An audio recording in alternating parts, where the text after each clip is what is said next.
Good evening, everyone, and welcome to our meeting.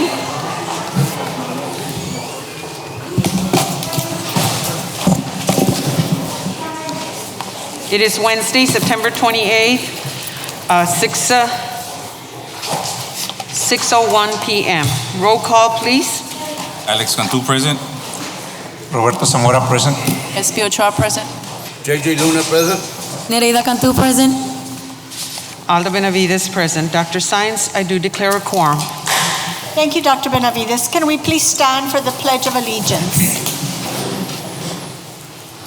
I Pledge allegiance to the flag of the United States of America and to the republic for which it stands, one nation, under God, indivisible, with liberty and justice for all.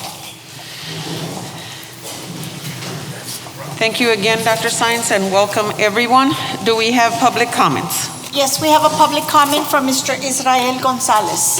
Welcome, Mr. Gonzalez.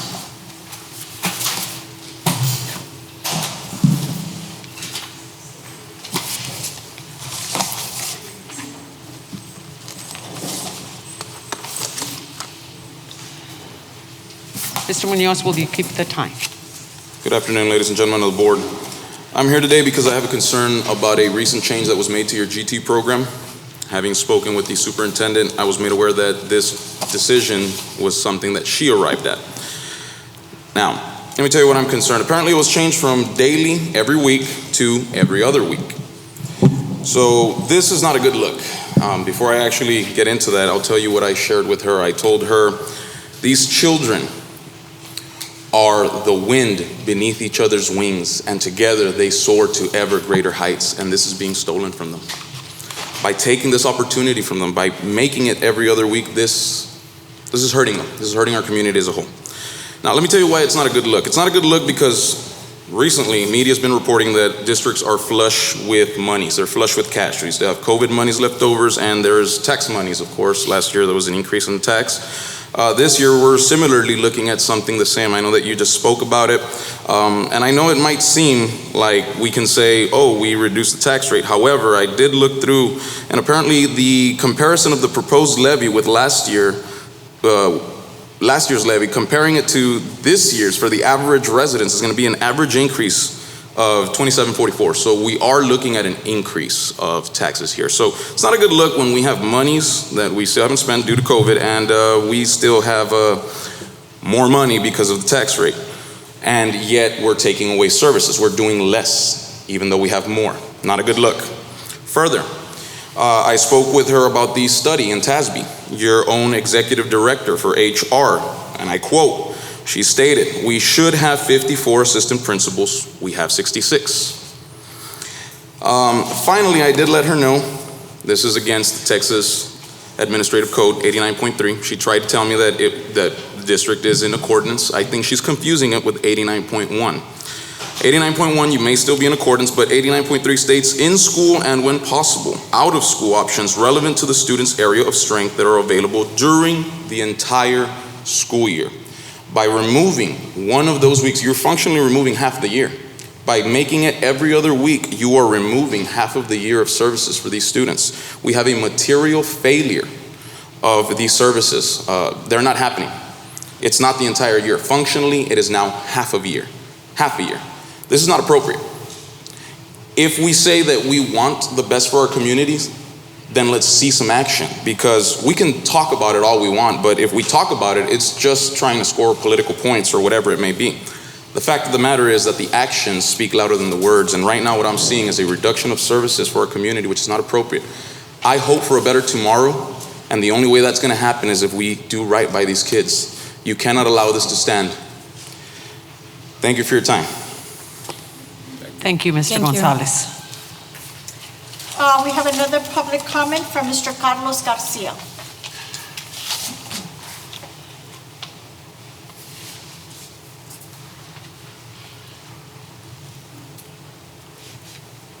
Welcome, Mr. Garcia. Thank you, Madam President. School Board, can everyone hear me? Yes. I want to thank you all for giving me the opportunity to speak to you briefly.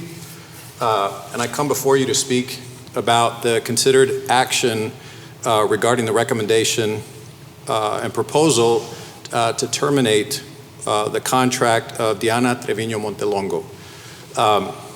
I come before you because, as you know, the great tragedy that bestowed our community, Ms. Montelongo and her family. I've been lucky enough to been retained to represent her in this case. I'm optimistic that we'll have a resolution that doesn't end with a conviction in her case. And I come before you, and I don't know if I can provide these handouts.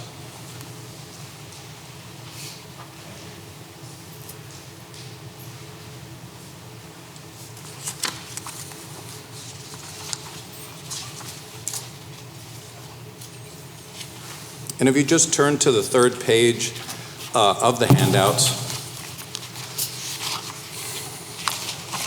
towards the bottom, this is the law that juries receive when someone is accused of a crime in state court. When I last came before you on the case of Ms. Sylvia Valdez, you will recall that Ms. Valdez was indicted, not only arrested, but indicted in federal court. I came before you and the school board found not to terminate her. And her case was resolved with a state misdemeanor. Before you today is a decision that you'll make on Ms. Montelongo. That decision is based on an arrest. She was not in the course of her employment. And an arrest, I bring this for you at the bottom and under 1-440. Evidence of an indictment is not evidence of guilt, nor can it be considered by you in passing upon the issue of guilt. And if that is the sole reason that you bring her up for termination, then I ask that you consider and weigh the fact that she was, I believe she was Teacher of the Year last year, and consider the entirety of her person and her professional career with you and the district. If you turn to the next page, at the top under 450, the fact that a person has been arrested, confined, or indicted for, this is in the second line, or otherwise charged with an offense, gives rise to no inference of guilt at his trial. And so these are instructions. This is the law. This is the law that we follow when someone is arrested. Mr. Garcia, I think Yes. we got to the 3 minutes already. Thank you, Mr. Sorry. Munoz. You can finish your thought, Mr. Yes, you can Garcia. finish your sentence, yes. I apologize. I thought it was 5 minutes, Mr. Munoz. You can take an extra minute, Carlos. You're okay. Thank you. All right. Ms. Montelongo has been arrested. And so she's been arrested because two individuals believe that she should be charged with a crime. One, the officer who wrote the report, and two, the judge that signed the warrant. And so I ask you to consider the fact that because two people have decided that she should be charged with a crime, doesn't mean she's guilty of anything. It doesn't mean that she's going to be convicted, much less even indicted. And so consider that when passing or ruling on that issue this evening. Thank you all. Thank you. Thank you, Mr. Garcia. Item number 5, approval of tax collector's report. Motion has been made by Ms. Ochoa. Second. Second by Mr. Luna. All those in favor say aye. Aye. Aye. Motion carries. Number 6, approval of minutes. Minutes 1 through 5. Motion has been made to approve minutes 1 through 5. Do I have a second? Second. Second by Dr. Cantu. All those in favor say aye. Aye. Motion carries. Item number 7, superintendent's report. Dr. Sainz. Thank you, Dr. Benavides. Good evening, everyone. The first item on the superintendent's report is the enrollment report that is dated September 16th, 2022. On this date, we had 11,542 elementary students, 13,181 secondary students, for a total of 24,723 students which is 1,400 students more than on this date last year. The next item on the superintendent's report is recognition of winning students from the from Dr. Javier Sainz Middle School and Lorenzo de Zavala Middle School in the 2022 Clean Smarts Masterclass competition with Texas A&M and Texas Workforce Commission.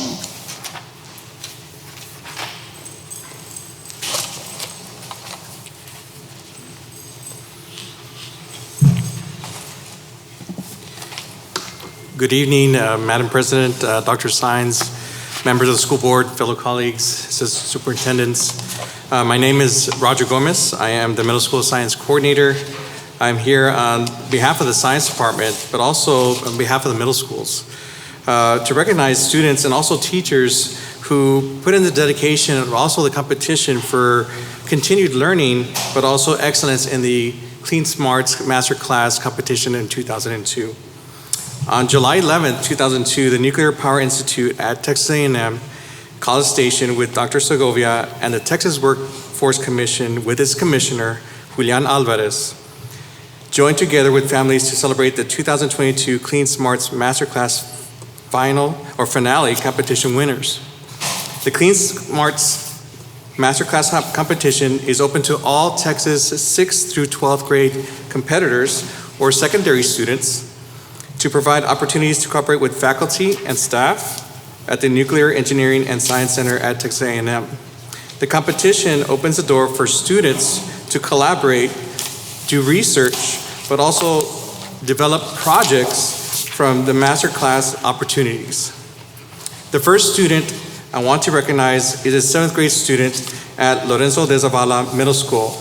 She placed 3rd in this competition with her research efforts as an ambassador framework in this competition. I present to you Alisa Martinez. Can we have Dr. Benavides and Ms. Ochoa help us recognize these students?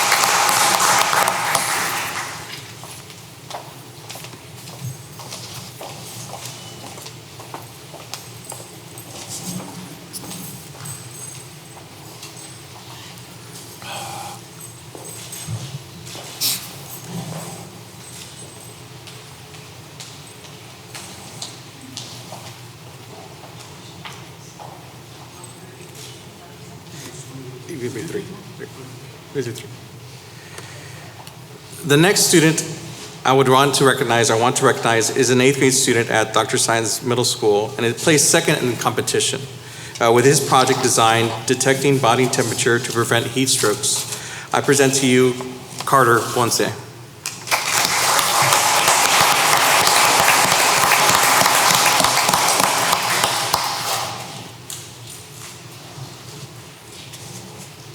Now, without the efforts of teachers and also the dedication of teachers with students, I want to also recognize 2 individual teachers who have done a wonderful job this past year with these students. They're both 7th grade science teachers. One is a science grade teacher at Dr. Sainz Middle School, and the other is a 7th grade, now 8th grade science teacher at Lorenzo de Zavala Middle School. They both gave an awesome effort to help these 2 individual students compete in the masterclass competition, and I present to you from Dr. Sainz Middle School, Maria Celia Martinez.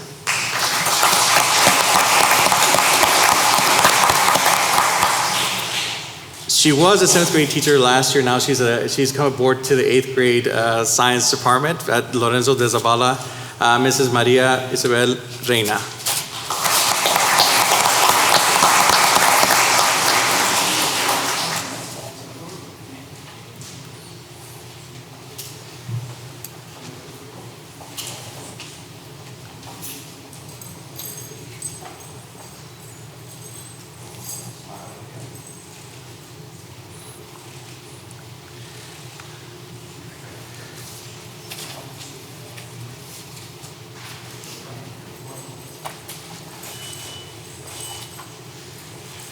And last, and certainly not least, I want to recognize 2 individuals that, without their help to La Joya ISD without their dedication to provide the opportunities for our students.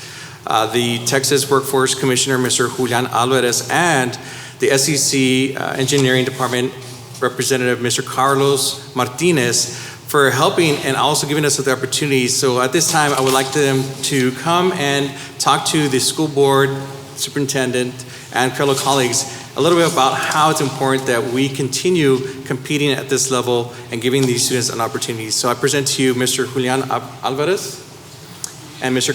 Carlos Martinez.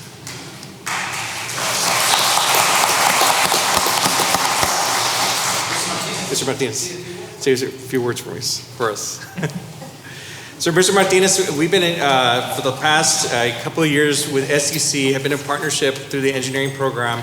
This past July, we had our first year where our teachers and students participated with the engineering, but also the collaboration between SEC and La Joya ISD to build confidence in students within middle schools, but also in elementaries. So I present to you Mr. Carlos Martinez. Well, thank you very much.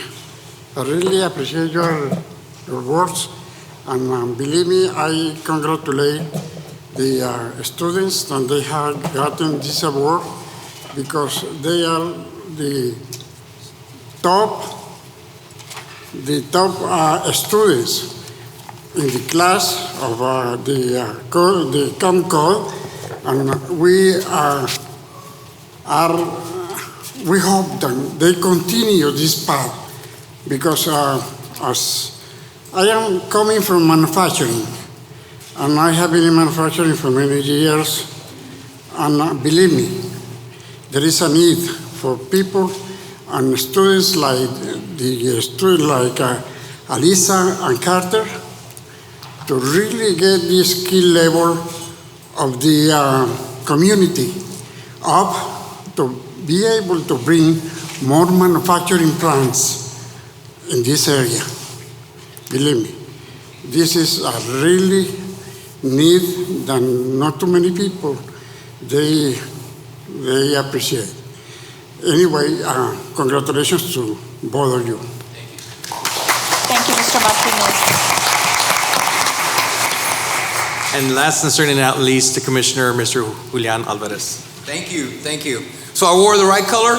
I think I wore the right color wearing blue today. So I asked the ladies not to get me dirty. I got to take this suit back to Dillard's. But anyway, and it's always great to see you, Dr. Saenz, Dr. Benavides. So yesterday I had the opportunity, before I share a little bit about what we're doing here today, yesterday I had an opportunity to be here in La Joya, where we presented a grant check for $316,000 in advanced welding equipment, which, by the way, is some of the most updated equipment that's out there right now.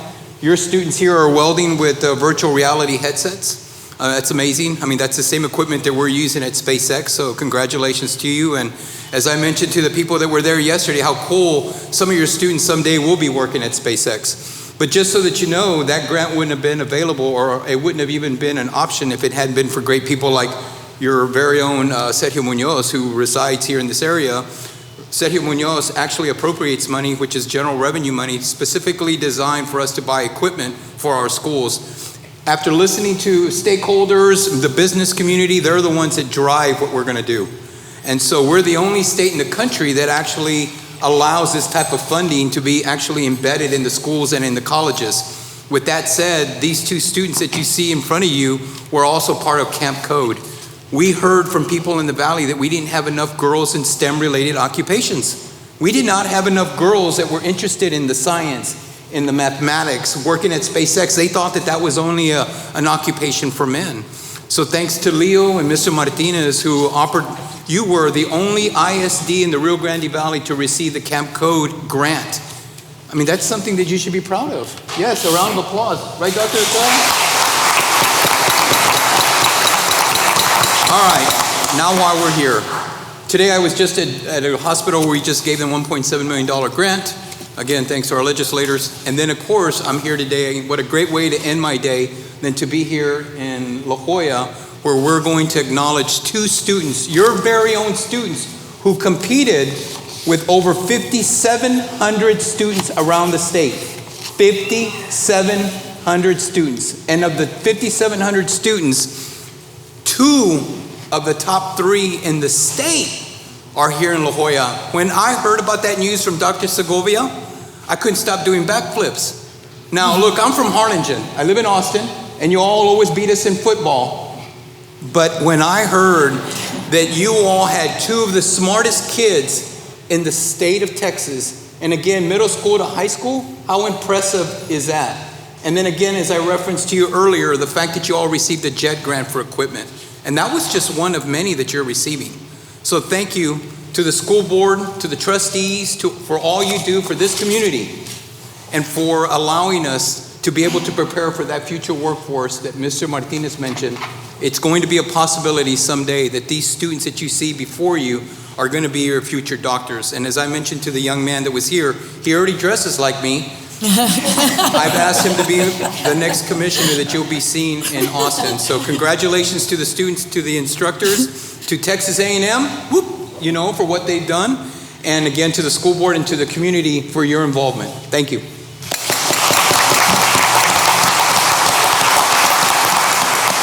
Will the parents of these students please stand so that we can recognize you? Congratulations, parents.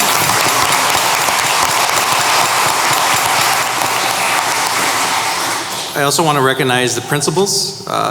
Principals from Dezavala Middle School and also Dr. Science Middle School. At Dezavala, we have Ms. Silvia Elizondo, and at Dr. Science, we have Ms. Carly Salinas.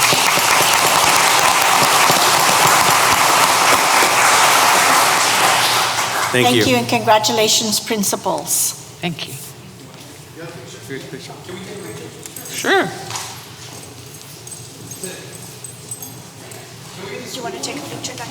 How about the parents? Yes, we'll have our, yes. Parents? And the parents. Parents. We would like to invite our parents to come and take a picture also. Yeah.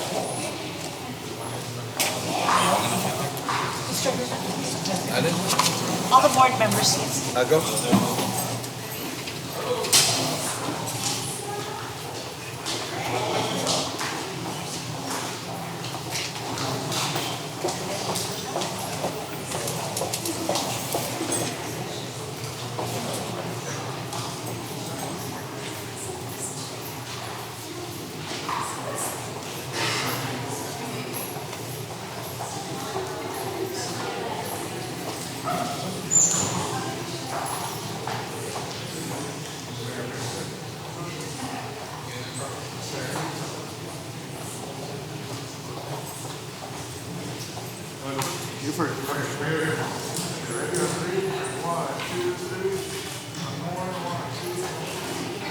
Okay, now here. 3, 2, 1.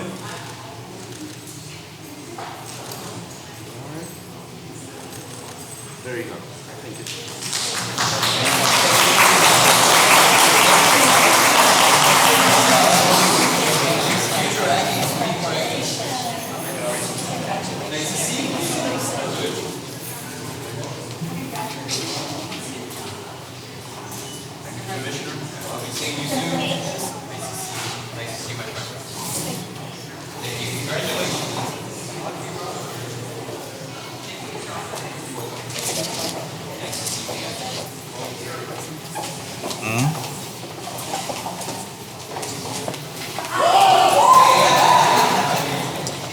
For the next award, if we could have Dr. Cantu and Dr. Zamora recognize our staff for the next award. Thank you. The next item is recognition of the top performing campuses in the implementation of the Pre-K-3 program and attainment of goals.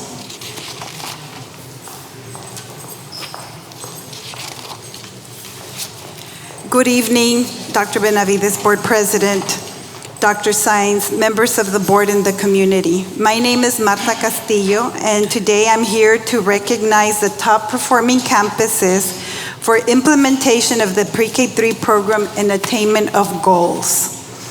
The LJISD Pre-K-3 program is designed to allow children to develop their individual talents and abilities and to experience success in their academic and social interactions. It focuses on the development of skills in motor, language, and concepts while building a foundation for effective social interaction and decision-making. Administration would like to recognize the 21-22 top-performing campuses in the attainment of the program goals for literacy. We would like to recognize Mrs. Sepulveda from Escandon Elementary for being the top performer for rapid letter naming. Here to represent Escandon Elementary is Ms. Irma Ramirez, the assistant principal.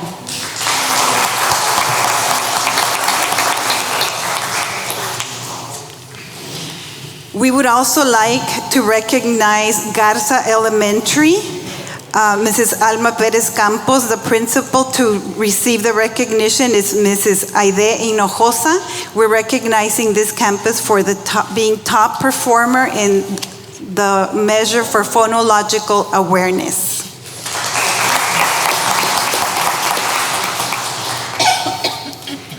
So we would like to thank these campuses for being the top performers with our pre-K-3 program and for the faithful implementation to the program and ensuring that our students are achieving success.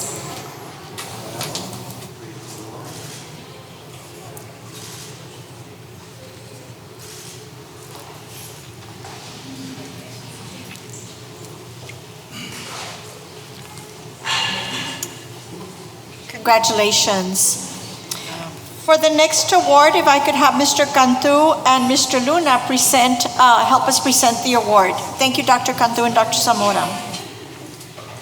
Next, we have recognition of campuses that met or exceeded House Bill 3 2021-2022 third grade literacy and third grade math goals.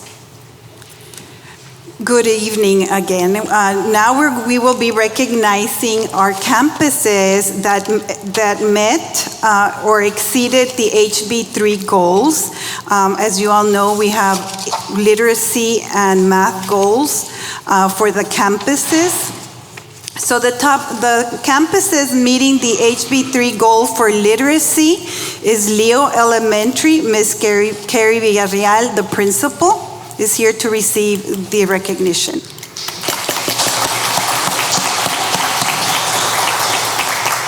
Meeting this goal, also Tabasco Elementary, we have Ms. Karen Villarreal Leanos here to receive the recognition. We would also like to recognize Lloyd Benson Elementary. Here to receive the recognition, we have the principal, Ms. Marena Contreras. Here to receive the recognition for Camarena Elementary, Ms. Dulce Diaz is not here, and we have the assistant principal, Ms. Ivani Rosales. Next, we would like to recognize Ibi Reina, and to receive the recognition is Ms. Lucina Lara Garza.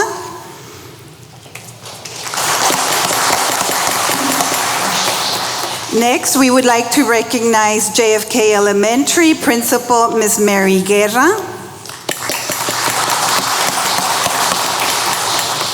Next, we would like to recognize Flores Elementary, Principal Leroy Garcia.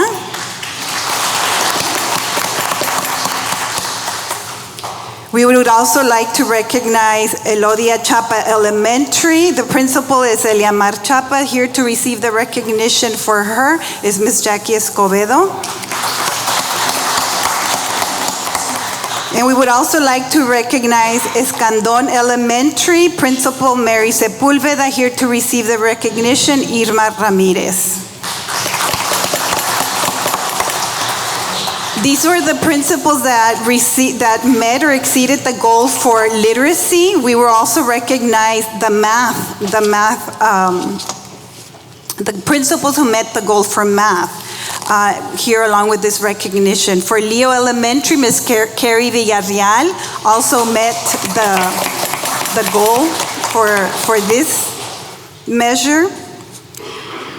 Tabasco Elementary, Principal Karen Villarreal. Lloyd Benson Elementary, Ms. Marina Contreras, Principal. Enrique Camarena. And Ibi Reina, Mrs. Lucina Lara Garza, also met. So we would like to thank these campuses and the principals and all their staff for their commitment to the program and making sure that our students in third grade are experiencing success, right? That's a very critical year for our students, so thank you for all the work, principals. Congratulations to all our campuses and principals. Good job, everyone. Thank you. I'd like to also congratulate all the principals and most of all our teachers that are making a difference in a child's life. Thank you. Congratulations. Just another commendation to the principals. I know they're working really, really hard, and 3-year-olds are very, very critical. So thank you to you and to your staffs for the work that you're doing. Appreciate it. Thank you. Now we could have Dr. Benavides and Ms. Ochoa help us recognize our staff for the next recognition. And that is recognition of La Jolla ISD Purchasing Department staff for receiving the National Procurement Institute Achievement of Excellence in Procurement Award for 2022. Thank you, Dr. Science. The National Procurement Institute has awarded La Jolla ISD the prestigious Achievement of Excellence in Procurement AEP Award, which recognizes organizational excellence in procurement. The AEP is earned by public and nonprofit organizations that obtain a high application score based on standardized criteria. AEP award criteria are designed to measure state-of-the-art in best practices such as innovation, professionalism, e-procurement, productivity, and leadership of the procurement function. The AEP program encourages the development of excellence as well as continued organizational improvement to earn the award annually. La Jolla ISD is one of only 17 school districts in the United States and Canada to receive this award. In addition, our district is only one of only 4 school districts in the state of Texas receiving this award. La Jolla ISD has earned the AEP award for 9 consecutive years. Congratulations to all the staff in the purchasing department on this district achievement.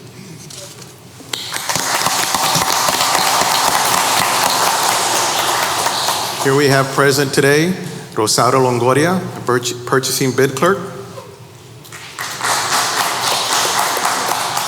Crystal Gonzalez, a purchasing specialist. Denise Longoria, Executive Director, Secretary for Purchasing and Warehouse Operations. Melissa Ruiz, Purchasing Contract Specialist. Nilda Gonzalez, a Purchasing Buyer. Rochelle Ruiz, Senior Purchasing Buyer. Ana Laura Peña, Assistant Director of Purchasing. Romero C. Gonzalez, Assistant Director of Purchasing. And Sylvia G. Zapata, Executive Director of Purchasing and Warehouse Operations.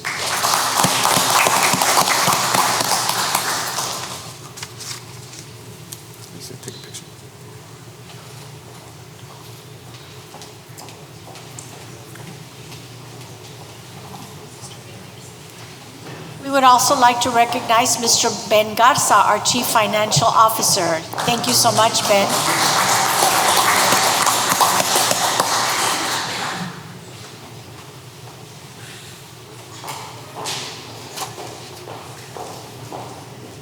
Okay, big smile. And 3, 2, 1.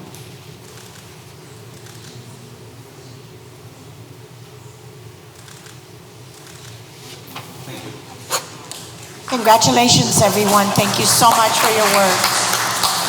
Thank you.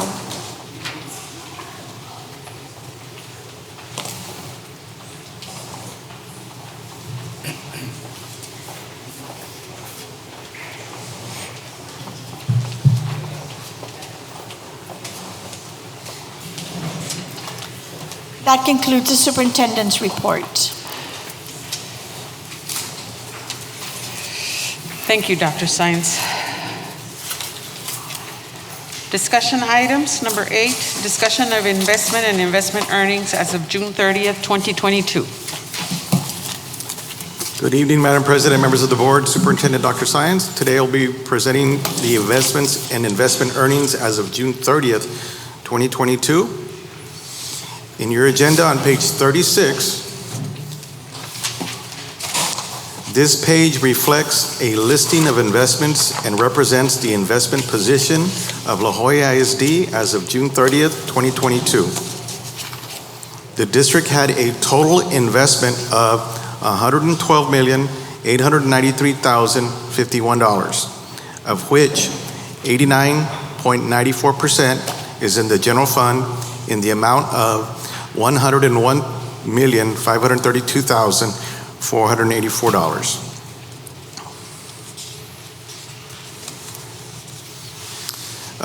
Now on page 40, do I have any questions on that page? If none, we can turn to page 41. And on page 41, this page reflects the investment earnings for the district. As of June 30th, 2022, the district had a total investment earnings in the amount of $151,189, of which 92.5% was earned in the general fund in the amount of $139,922. The bottom portion of that page reflects the interest rates. The rates are still low, but like always, for the betterment of the district, we do the best we can to capture the best rate available to maximize our earnings for the district. Are there any questions? I have a question on, just to clarify. Yes, sir. By these monies being invested, are they all available or are they also committed for expenditure? Well, the majority is, yes, this is cash, actual cash monies available. So we try to keep enough to where it's liquid enough to pull out when we have to pay our bills, like our payroll. This does not equal to fund balance. In other words, these monies are not available to do correct other things. They're already budgeted in some way. Yes, that is correct. Okay, thank you. Mm-hmm. Any other questions? Thank you. Thank you, Mr. Garza. Next item is discussion of migrant student performance on the 2021-2022 STAR.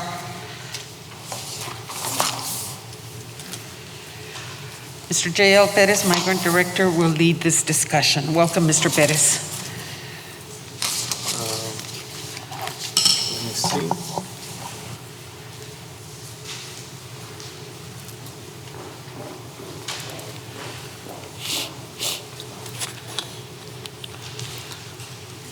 Can you hear me?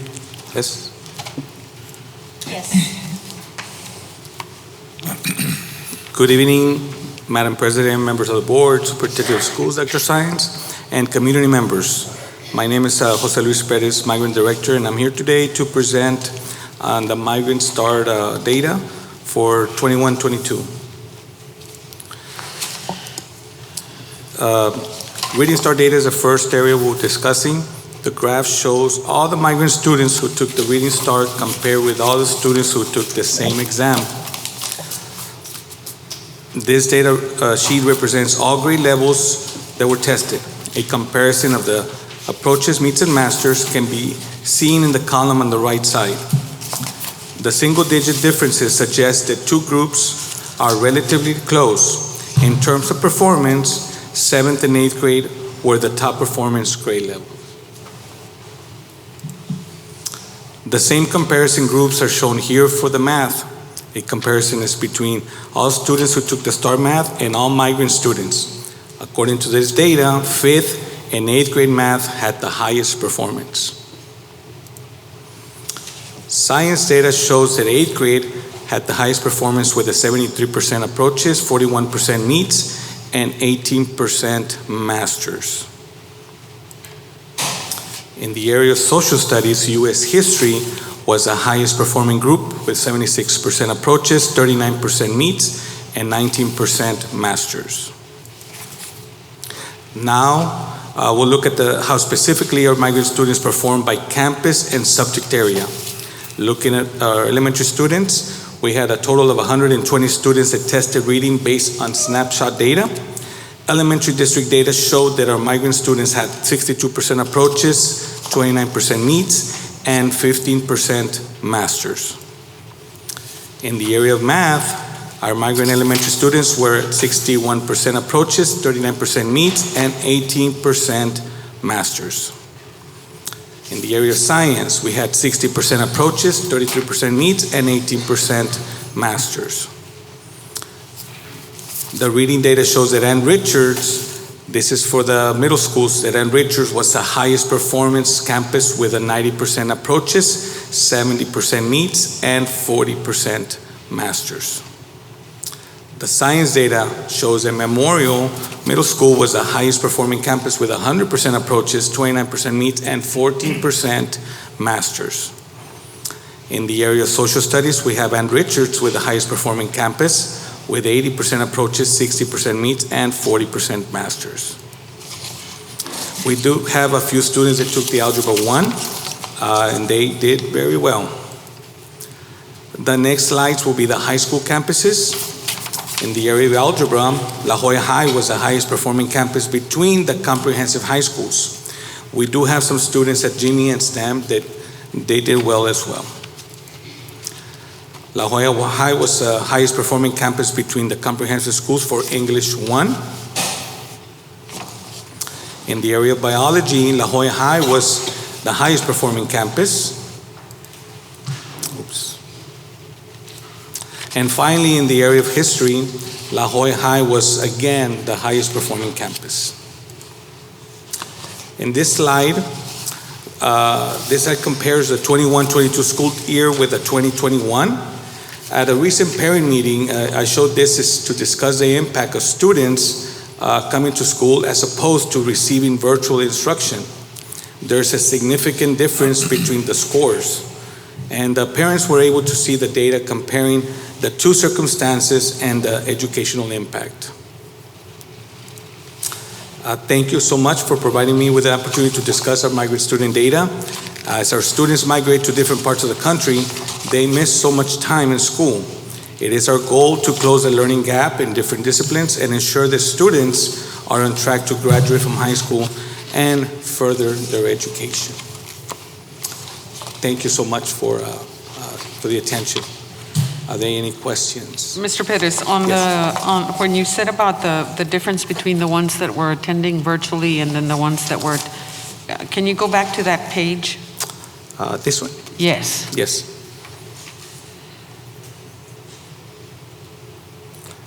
This is the 21 data on the approaches, meets, and masters, how they scored, how many students tested compared to the 22 STAR data.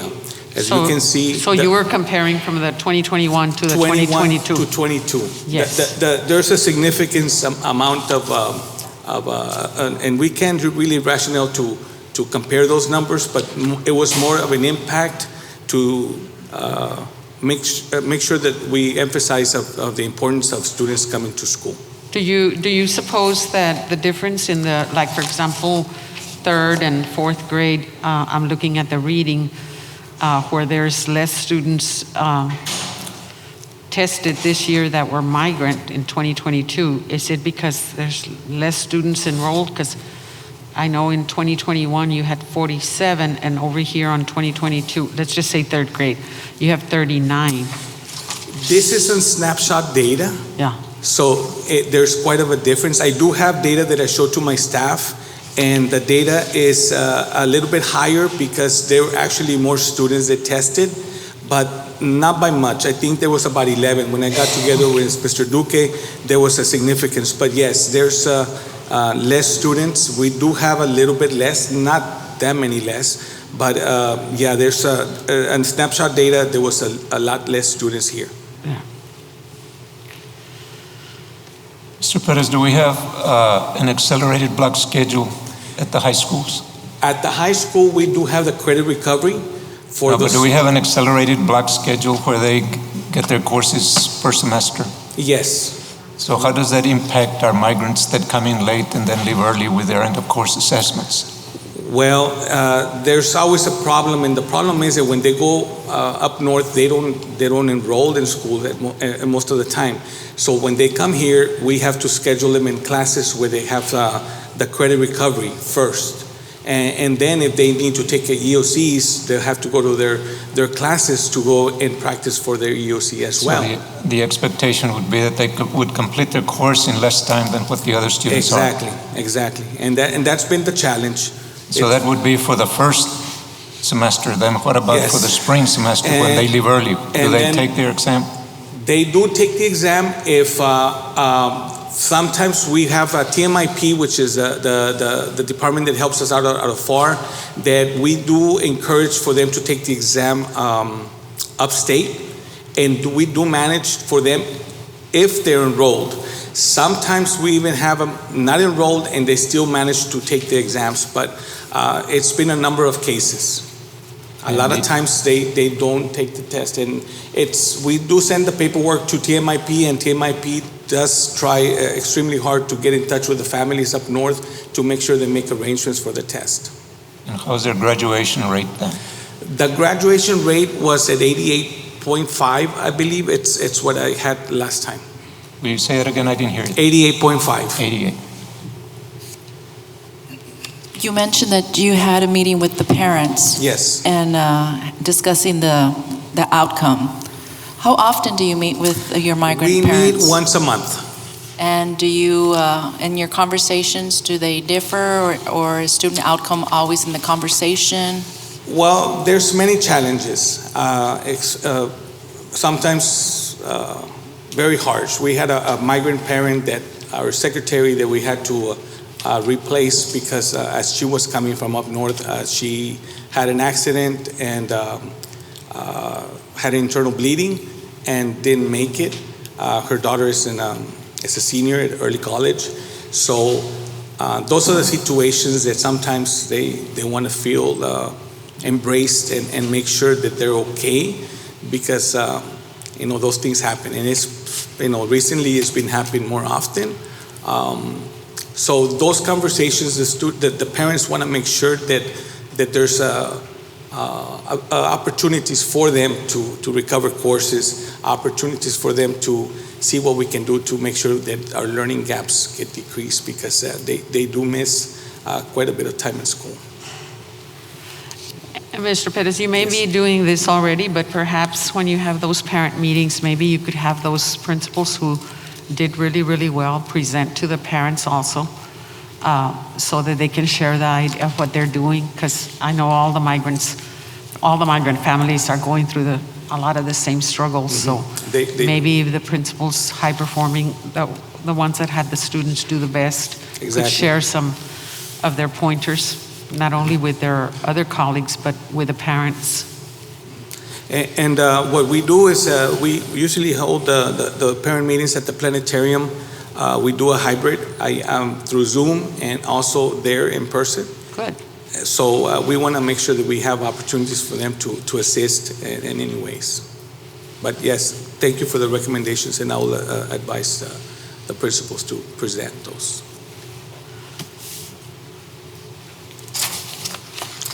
Any other questions? Thank you so much for the attention. Thank you very much. Thank you. Yes. Thank you, Mr. Perez. Thank you to you and your department. Next item on the agenda is discussion of the ISD pre-K program end-of-year student outcome measures, and that's found on page 55.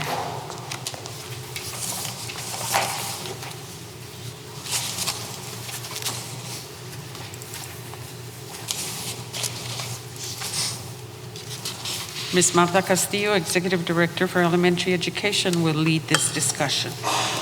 Good evening, Dr. Benavides, Board President, board members, Dr. Sines, and members of the community.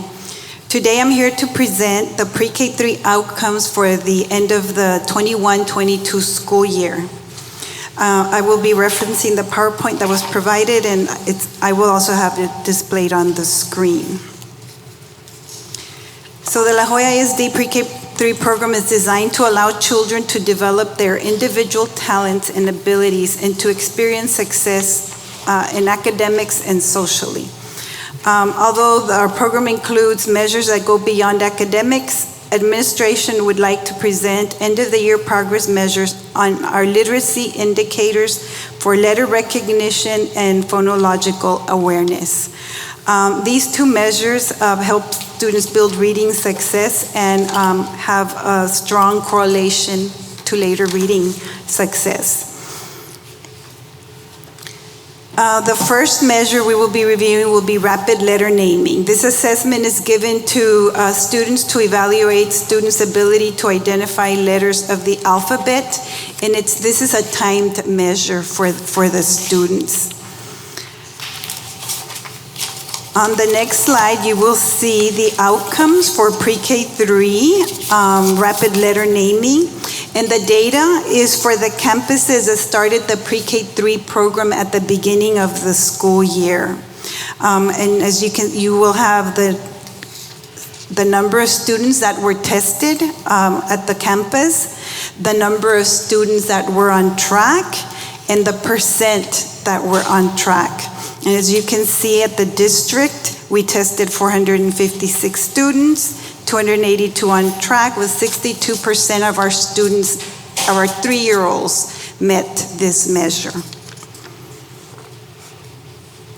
The other measure we look at closely is phonological awareness, and it measures the students' understanding of sounds. On the table, you have the measures that are assessed with this one: syllabication, onset of rhyme, alliteration, and then rhyming 1. You will also see the scores for the campuses that assessed the 3-year-olds at the end of the year, the ones again that had the 3-year-olds all year long. And we had 373 students who are on track, with 82% of students on track. And these measures, when the students are assessed, it's based on the child's age at the time, so it's age appropriate. So these are the outcomes for pre-K3 for literacy. Is there any questions or about any of the data? What's the name of the instrument that y'all are using? Circle assessment. Oh, I'm sorry, yes, it's a circle assessment. I think it's awesome that 82% of the kids did well with phonological awareness. I mean, that's a pretty good percentage for their first year in school, and 373 students are off to a great start.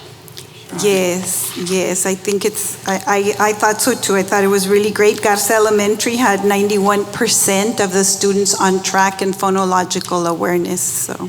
And then we should look at Garza because they also had the highest percentage on the rapid letter naming. So learn from them and see what they're doing so that we can help and hopefully get that 62 up. Yes, to the 80s. And that one's a little bit difficult, right, for the students because it's timed and it's 3 seconds, and so sometimes the students get nervous. But yes, that's one that we're always working on the rapid letter naming. So yes, we'll definitely speak to those top performing campuses to learn from them. Oh, and incorporating activities, timed activities for practice, so that way when they do, it's not a new thing. It's standard, and they're comfortable with it. But they're doing good. They're doing very well. These are beginning of year, right, assessments? End of year. Oh, these were end of last year? Yes, end of last year. Yes. We'll be presenting beginning of year once all our data is complete. Still very good. Thank you again to all the teachers and the principals. Ms. Castillo, thank you so much for helping our little ones be off to a great start. Thank you. Thank you all for your support, and it's always exciting, the little ones, right? It's so exciting to see them and learn, because it's very, very critical years that builds their foundation and love for later learning. So we're very aware of that. Thank you. Thank you for everything. Thank you. Thank you. Our next item is discussion of discussion of La Joya ISD truancy program for the 2022-2023 school year.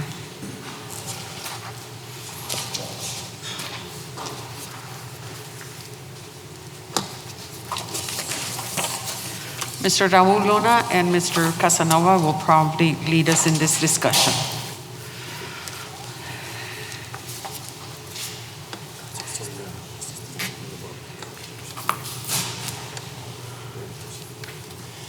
Good evening. Good evening, sir. Members of the board, Madam President, Ms. Science. My name is Isidro Casanova, the supervisor for the truancy division for the La Joya ISD.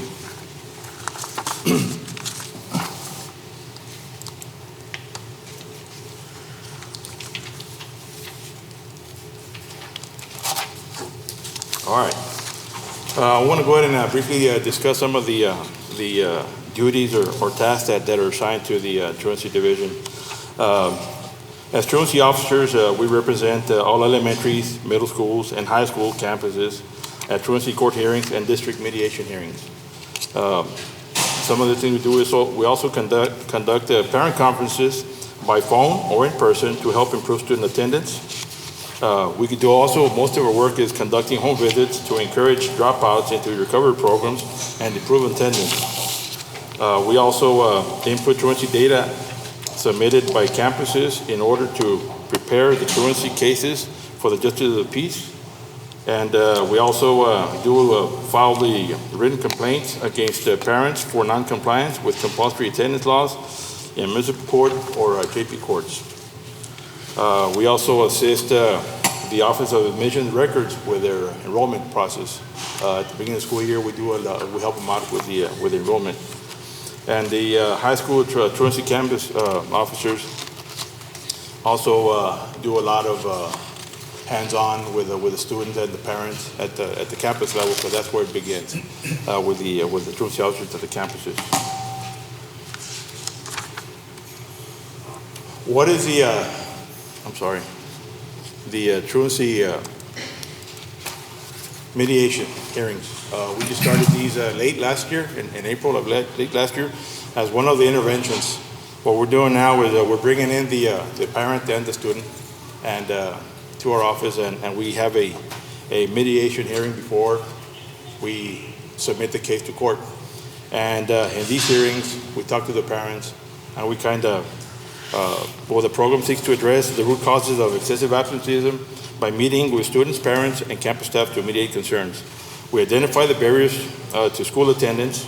We also offer interventions as needed to comply with truancy prevention measures as part of House Bill 2398. And we also work with the campuses to develop frameworks that address pertinent attendance concerns and offer support. We started yesterday. I think we had 7 cases yesterday, hearings, and today we had another 7 hearings with middle schools and high schools. The goals of the truancy mediation is to decrease the amount of student unexcused absences and to alleviate student and family barriers for daily school attendance, and most importantly, to provide wraparound services for the families and students for support. We also provide the accountability to students and parents who violate the compulsory attendance law, and of course to assist them to make sure that they do attend at least 90% of the attendance rule, or 90% of which the classes are offered. And of course to graduate students from high school and be college ready, career ready. If the student is unexcused absence continue after a family has been referred to the truancy mediation program, the district personnel may file charges as outlined in the Texas Education Code. A referral will be filed with the Justice of the Peace or municipal court judge within the La Joya ISD boundaries. A referral may also be filed if the family fails to appear in truancy mediation hearings upon proper notification. We had a couple of them that didn't show up yesterday and today. So those, we will try and make contact with them before and find out exactly why they didn't show up. We found out yesterday that some of our students or in the system, they change addresses very often. And the addresses are not updated. Phone numbers are not updated. We have a lot of problems with phone numbers when we're making phone calls. This is where the home visits come into play because there's no way we can get a hold of the parents. So we have to go out there physically and look for them and do investigating, find out if they have any other siblings in other campuses so that we can find them. It is very important that we make contact with them because that's where it starts. The contact between the parents and the school is very crucial and very important to start the truancy intervention measures before they go to court. Some of the layers of support that we have in place is the attendance committee at every campus, which they meet every once a month, and they discuss the kids that have excessive absences and what they can do with the student, find out what the problem is, why he's not attending school or not attending class, so they can come up with a plan to help them out. After that, we're going to the level 2, which is the mediations that we have now. We contact the parents and set a meeting with them so we can talk to them and find out, get to the problem and try and identify the problems, and then we can do referrals wherever they need to be sent. And then, of course, if that doesn't work, then we do the level 3, which is truancy court. The parent in the criminal negligence fails to require the child to attend school as required by law, so the parent commits the offense. So we're going to be talking to parents, and we've been telling them that it is the parent's responsibility to make sure that these kids are in school. There's all kinds of excuses as to why they're not sending them. I mean, I can name 100 of them. But at the end of the day, like I tell them, I mean, we all want our kids to graduate. We all want our kids to be in school. What is it that we can do as a district to help you to make sure that this student does go to class or does go to school? And that's where we're at. That's where the mediation comes into play. And we're trying to find all these services for them so that we can get them the help that they need. Some kids are not, and they'll tell you straight out, I'm not going to go to school. So we try and number one, try and enforce the law, and number two, if we can't or they don't want to come, we want to at least provide some type of services for them. Either we can recommend homeschooling or to recommend to get their GED depending on their age. So there are different options that they have. We also explained the flex schedule, the SATA program, the other campuses that we have, CCC with Mr. Cabrera, West Academy. There's a lot of options out there for the kids. But if we don't go out there and relay this information to the parents, some of them don't know what's going on. So it's very important for us to go out there and make that contact with them so that we can get our kids back into the campus. You said you had 7 yesterday and 7 today, which is at this middle level, right? The district mediation hearing? Yes. Since it's just the first 6 weeks and I know we're having attendance issues, what seem to be the most common reasons for them not coming? Some of the kids, believe it or not, this COVID thing that we had a couple of years ago, that plays a big part. A lot of these kids, and sometimes I wonder because I do about 8 to 12, maybe 15 home visits a day. And sometimes I find myself listening to the same reasons over and over and over. You know, some of the kids are going through, and the top two are either depression or anxiety. And I ask them, well, what's the reason behind it? Dijo, I don't know, sir. Nomás de repente, a couple of years ago, they started having these anxieties, and they don't want to come out of their room. But those are right now, very common mental health issues that they're having at the campuses. With the students at home. So those are the ones we want to identify and find out exactly where they're coming. Some of the students, they are so far behind that when they get to the high schools, they kind of lose interest. Why do I have to go to class for? I'm going to fail. I'm not going to make it. And those are the kids that you catch out in the hallways, not going to the classroom because Correct. they already feel that they're already far behind. Or some of them tell them, I cannot be inside a classroom. There's too many people there. I have to get out. And those are the kids that you find out in the hallways, walking, skipping classes. So these are the types of issues that we need to identify and provide and get them the help that they need, so they can at least get to this obstacle and hopefully get them into the classroom. But those are the two main ones. Of course, you have other issues with the parents when they get the phone calls from the schools that their kids are not attending, and the parents say, what do you mean he's not attending? I send him to school every morning. But those are the kids that either are skipping class and or are in a different classroom where they're not supposed to be. So a lot of them do make the effort to call the school, the campus, and we're getting a lot of, well, I call and nobody answers my phone calls. I want to talk to the administrator and or the teacher. They're always busy, they're tied up. I go with it, same thing. So they lose interest. They get upset. So when I get to their house, you can imagine how they are. So I have to listen to what they're telling me, and I have to go relay that information back to the campus and say, you know what, we have to set up a parent meeting with this individual so that we can give them that attention that they want, because if not, we're going to lose them. Well, and also we have the licensed professional counselors, Yes. to refer them, and maybe that can be a step, even if they don't come full time, but if they can at least come to school to get some counseling, because some of them are having, their problems are real. Yeah, they have different there, issues. Until you're out there at their houses and you see their living conditions, and we're over here telling them, you better go to school or else. No. But then they have problems a lot bigger than going to school. So those are the ones we're going to have. We already contacted one of our agency that we work with, and what we want to do is have them sit down in our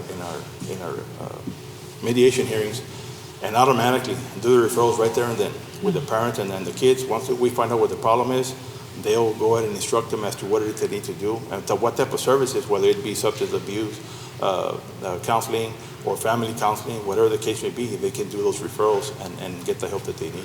Because this would be the ideal time, because it's the first 6 weeks, and what is it that they need specifically so that we can help them. About how many out of the whole district, and I'm not going to hold you to a number, but more or less, how many district mediation hearings would, let's say, are you going to have to schedule at the end of the first 6 weeks? It's going to be in the hundreds, that's for sure. Like I said, this is going to be the first one that we just started. So once we get our schedule together, we're going to schedule it with the middle schools and the high schools. And I think we're doing Tuesdays and Wednesdays, but we're going to do at least 10 per day, maybe 8. So we're looking at maybe 20 per week. So it all depends. Every week we're going to have those. And that's going to be the intervention before, if hopefully they don't make it to truancy court. Because I tell the kids and I tell the parents and kids, you have no business in court. You have no business. That's not what we want. We don't want to take you to court. We want to help you before we get there. But at the same time, you all have to realize that we need to enforce the law, and the law states that they need to be in school. And if you don't comply, we'll see you in court. That's just the way it's going to be. And believe it or not, once they get the referral to court, you'll be surprised the change in their attendance. Then they start showing up. So we want to do that before it gets out of hand and gets worse. So we're doing a lot of interventions right now. How many truant officers do we have, sir? We have 4 civilian truancy officers or truancy prevention facilitators, and we have 1 peace officer we have a contract with Precinct 3, the constable's office, and myself. Those are the ones that we have in our department. So we have 3, 1 for every high school, and one takes care of all the middle schools and elementaries, and I take the core, the hardcore, the ones that they do the visits or the conference and they still don't want to show up, and then they call me. I go and do the enforcement. And municipal judges in the district? Right now we're only filing with JP, Precinct 3, with Judge Peña, JJ Peña. We're filing, and then we've been filing with Precinct 3 for several years already. We don't do municipal courts because of the reason that there's too many to keep track of, different jurisdictions. If, for example, kids that live in Sullivan, but they attend La Jolla High School, well, it's harder to take them to municipal court in Sullivan, and the people who live in La Jolla, well, they need to be brought to La Jolla. So we just stick to one with JP, and he's very good about it. He usually takes our recommendations. By the time we get there, we recommend to the judge, with this kid, this is what's going on with the family, we recommended this. And he helps us out a lot with the recommendations. What do you find triggers the referral for mediation from the attendance committee? At what point, like absences or Oh, we started at the 7. Once they have 7 unexcused absences, at the 3 and the 5, they send out the warning letters. That's how it starts, with a warning letter. Parents, your kids are not showing up to school, and/or they have too many unexcused absences, and if they still continue, then that's when we continue with the mediation. That's when we bring them in, because the parents they already know what the problem is where their students not attending. So that's when we bring them in with that hearing, so we can. And I think you were out there today, this afternoon. Well, we're having one of those hearings with one of those kids, and they've been very successful so far. Are the fines still in effect, or? Yes, sir. Depending on the judge, but they usually go with a $500 fine as a Class C misdemeanor, plus court costs. $500? Yeah, 500. Yes. And we are, like I said, we're going after the parents. We're making them responsible for their children's attendance at school. I know, Mr. Casanova, in the past, you always used to give us at the board meetings on those kids that didn't show. And I know you had a roundup or you had a visit, a Saturday, whatever you called it now. It's still the same thing, and probably with a different name, but what is being done and how are we with those numbers? Like, where are we right now? How many kids have we not found of those? Because I know the high schools had quite a few, so where are we with that? Are you talking about the leavers? Yes, okay. Where are we? Mr. Luna can answer that question. Yeah. Mr. Luna, no shows. Yes, good evening. So we started back in August 25th with 954 students that were no-shows and leavers, which means that they didn't show up here or any other district in Texas. And so currently, as of today, that number is down to 296. Okay. Roughly 69% recovered from August. And what has helped also in those roundups, coming out of COVID, that was the biggest issue was COVID and parents staying in that mindset of I'm going to stay at home. This year, we also sent out notices of failure to enroll. We had a lot of families that were just at home, not in any district or home school. So once we presented that to them and we let them know that by law, age 6 to 19, you have to be enrolled, that did help, and we had a lot of them come in as well. And the message to them and to the community is, with this mediation hearing is, we're here, we understand the situation, the social emotional effects of COVID, but we want to hear you out, and we want to support you and help you and provide those counseling services and the wraparound services with outside agencies as well, with the substance abuse counselors, because several of the ones that sat with us are into drugs as well, and sometimes the parents I don't know what else to do with them. And so that is an opportunity to talk to the parents and help at the level 2, and we just don't want to send anyone to court, right? We want to see what is the underlying effect of it and how can we help them. And so it has been successful. Those students are coming in and they're being provided the services they need. What policies or practices do we have in place for the students who are absent in terms of grades, making up homework, etc.? Do you have provisions made for that? Yes, sir. So there is a policy on students who are excused and turn in excused absences. They do have the opportunity to make up exams and work, depending on also if they have doctor's excuse and they come back the same day as well. They are coded differently, and they're given the opportunity to take exams and make up work. And that would be also true for truants?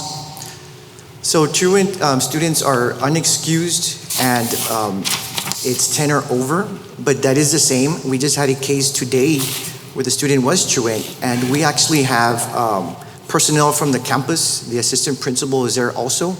So she's in the discussion, and once they hear their side of the story of the truant student and the parent, the campus understands why, and they offer that extend that hand to assist and help to make up the work. As we were there that day, today, the assistant principal was emailing one of the teachers because that was an issue that they were having with last period. So we were able to assist the student with making up that work as well. And we came up to an agreement that the student was going to stay after school for that flex schedule to make up work, and the teacher agreed also that he was going to stay and help as well. So again, that mediation is, we're here for you. We understand that situations may be different and difficult coming out of COVID, but we're here to assist. Well, it's a good message. Oh, thank you. I know that you all go above and beyond. I know last year I had a student that I ran into, and he was missing very little credits, and I actually referred him to Mr. Cabrera, and in May he graduated. Yes. And it's just, you all do an amazing job, but just listening to these stories, it's incredible, what these kids, some of these kids go through, and I just want to commend all the department for doing an outstanding job. Thank you, sir. Yes, and there's a lot of parents that have been reaching out. So I do appreciate the quick response to the parents. I know I've been in contact with Dr. Sainz, parents that just call me, this is a situation, we need, I need help. And so your quick response is appreciated. Mr. Casanova, in listening, in listening to you about some of our students that are going through depression and mental health issues, is there somebody that's in your department that supports you and your team to reach out to those students? Like what's your next step? Like, let's say... Once I find out what's going on at that camp, I do the home visit reports. And when I get back to the camp, when I get back to the office and write them out, I make the phone call to the campus and let them know. The social worker, the truancy officer that's assigned to that campus, and let them know, hey, you need to get in this one real quick. This is the reason they're not coming. So y'all need to, and I give them the information. This is their number, their address, this is where I went, this is what they said. Y'all need to get somebody to reach out to them and bring them in so we can start the service on these kids, because it's pretty sad what's going on out there. And when they tell you that I can't get the help because they don't have any papers, they don't have any insurance, they don't have anything on them. These are the situations that we deal with, and so I go back to the camps and let them know what is it that we can do. And we're thankful that we have that other agency, outside agency, that they do go out there and they do that home visit and they do that first contact with the parents and find out what's going on. And they don't charge. They can get them the help that they need, whether they have insurance or not. They do help them out to get them the help that they need. So as far as my job is to go out there, find them, right. See what the problem is. And that's why I ask, because y'all are doing all the hard work and then you're doing the next steps, which leads me to my next question. And I know you're saying, you're doing all of this and your team, which is greatly appreciated, but we also want to know how we can better support the department, right? Because a lot of times you do all the legwork and then there's no follow through. And so that was my next question. Like, how do you follow up that what was requested to meet the needs of that student were met? I have my own reports that every morning, when I turn in the reports, the next day, I go in there and I check their attendance. Every kid that I visit the day before, I go in there and they check their attendance at 9 o'clock, 9:30, and to see whether or not they showed up at school.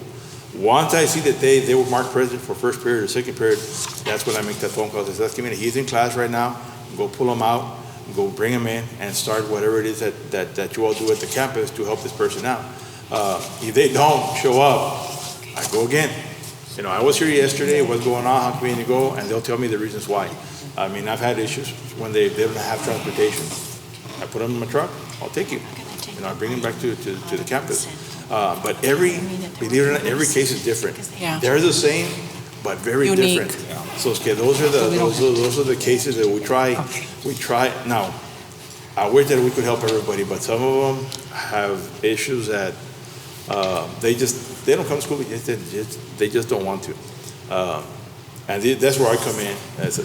You are going to go to school because that's what the law states. But there are others out there that they do want the help. They're just waiting for somebody to go and knock on their door and say, hey, this is what we can do for y'all. Because they don't know. They don't have transportation, they don't have any phone, they don't have anything until we actually show up to the house and find out what's going on. But it is very important. You asked, what can we do? We need to jump on it. As soon as it happens, as soon as we find out what's going on with the kid, don't put it on the back burner. Well, I'm busy right now, I can't do this. okay, then assign somebody else to do it. But we cannot let it drag on, because I go and I drop them off, the cases, and then I move on to the next. I have several that are pending, so I move on to a next campus to go bring these kids back.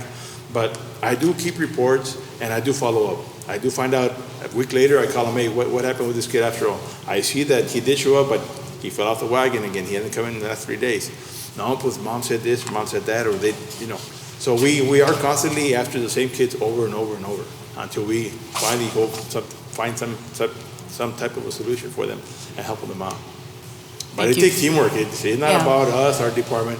It has to be, everybody has to be involved in this. Right. We're a district of great resources, and that's why I asked, how is it that we could better support you and your team? Because at the end, it is for student achievement and their great future. Yes, so, exactly. Thank you, Mr. Casanova. Thank you. Thank you, sir. Thank you. Thank you all. Thank you. The only thing I'd like to request, Dr. Sainz, is we probably will have 2 board meetings in October, and I know the as-of date is at the end of the month, so if we can have just an update on those 296 students, no shows. Yes, and we are continuing to work on the 296, but we'll be happy to bring you an update. Yes, thank you. Thank you again, Mr. Luna and Mr. Casanova. And of course, all the department. Next item is discussion of first 6 weeks daily attendance for the 2022-2023 school year. Dr. Villarreal, Assistant Superintendent for Student Services, will lead this discussion. And it's found on page 74.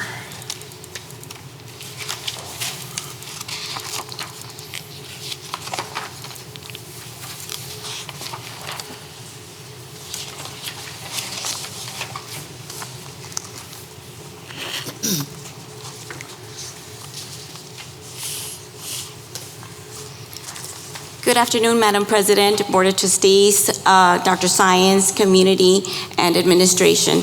I will be presenting today on the first 6 weeks attendance rate for the whole district. I would like to start with our comprehensive high schools. As you can see right there in that table, you're able to see week 1 all the way to week 6. And overall for the comprehensive high schools, we do have an 88.66%, with Palmview High School having the highest attendance rate with an 89.22%. What was the goal? The goal for the comprehensive high schools is 95%. 95%. Now, as far as the early college high schools, as you can see right there, for them, we were at 94.95%. And we did have Thelma Salinas STEM Early College High School that had the highest attendance rate right there. And their goal is 98%. If we move on to our specialty schools, as you can see right there, for them, it is a total of 76.08% overall. And we do have Hope Academy that has the highest attendance rate.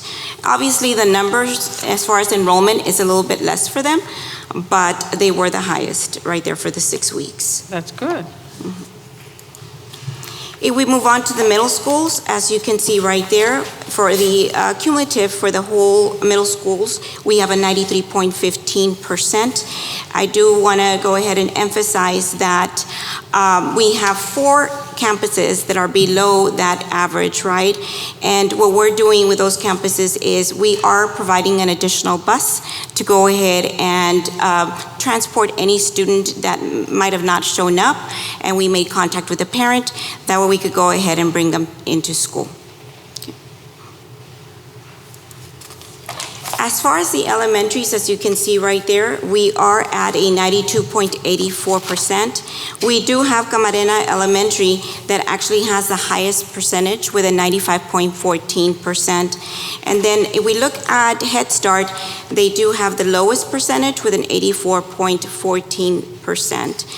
But overall, I do want to say is when we start looking at individual grade levels, we do have the lowest attendance rate at obviously our PK3, PK4, kinder, first grade, and then it goes on to the high schools.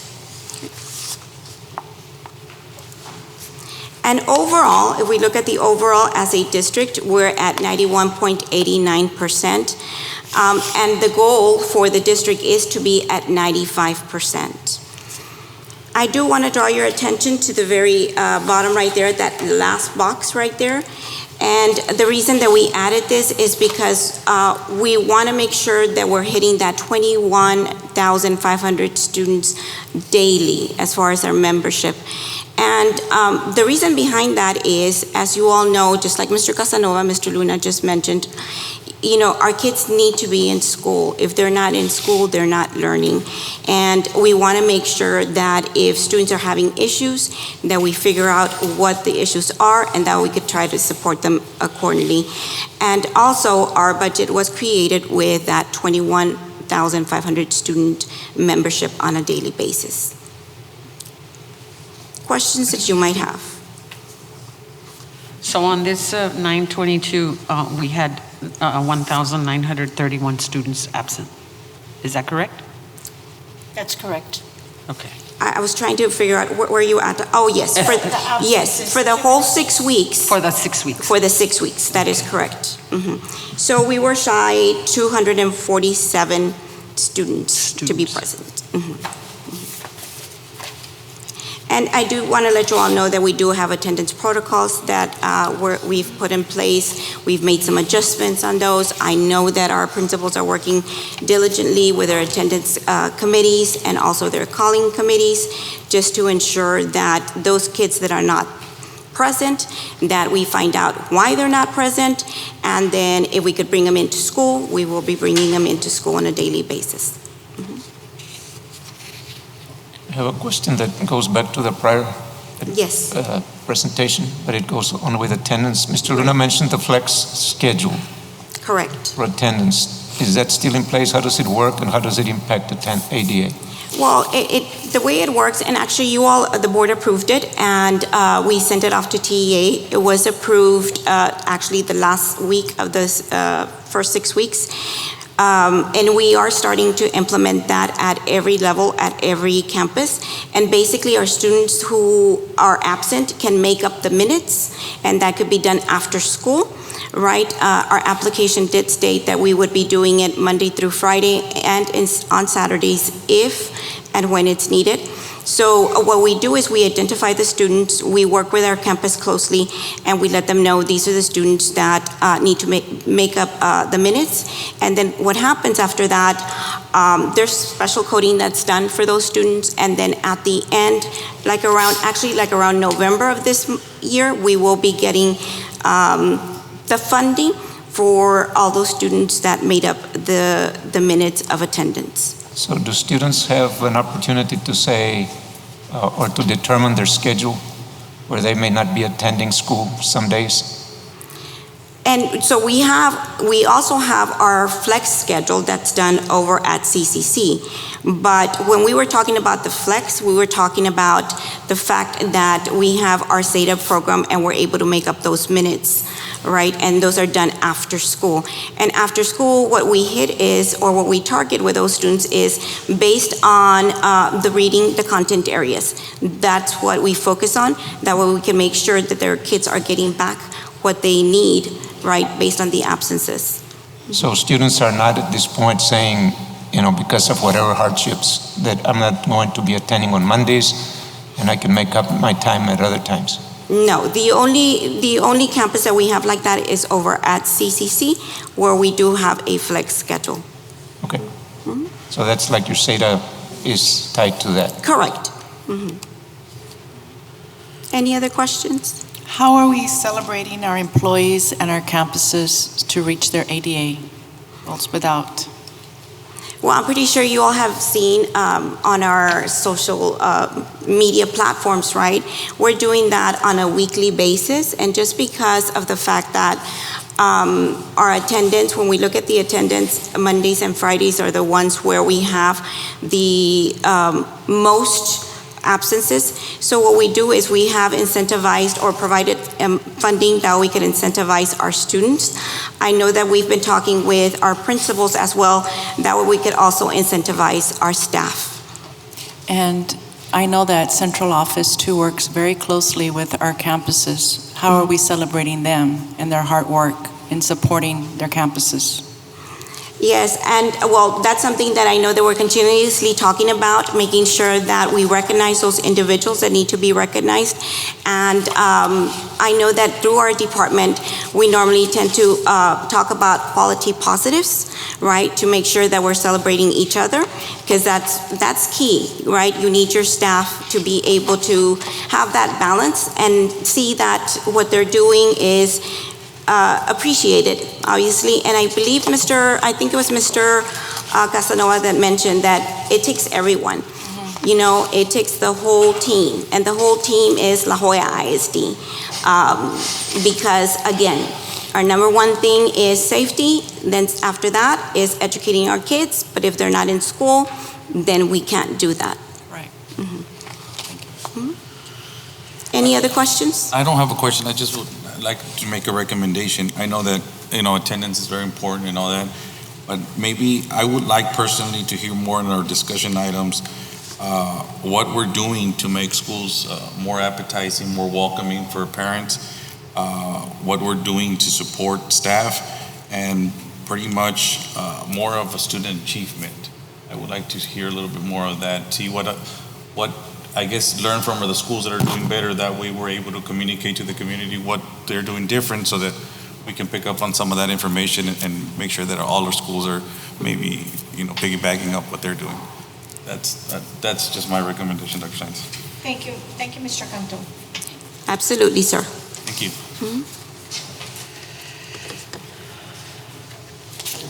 And that's a good request, because there was comments that people were being, or they were scared because the board was asking a lot of questions on student outcomes, and my response to that was, that's what we need to be about. We need to be about student outcomes, and what the Lone Star Governance Training has told us is that we need to be more involved in what's going on. And so I just want to communicate to all the principals and the teachers that it's not to get after anybody, it's just to learn from those successful schools and to piggyback on their success, so that everyone can be successful. But it's not to put anyone on the spot, not the CNI staff, not the principals, not the teachers, and it's not for them to be nervous. The teachers just need to continue to be teaching, and the principals just need to continue leading their schools the way they are. And of course, central office just needs to continue providing that support so that everyone is successful, and in the process, involving our parents so that they can feel, that they're part of our success. So I just wanted to communicate that, because that has come to my attention all of last week, that everybody was worried about what we were asking. And it's just that a good board is more involved with student outcomes, student attendance, and celebrating our staff. So thank you. Absolutely, and I just want to add that when we bring awareness, right, to everyone, which includes our community, I think that just helps them become partners with us, which is very much needed, right? Yes. Thank you. Thank you, Dr. Villarreal. Thank you, Dr. Villarreal. Thank you.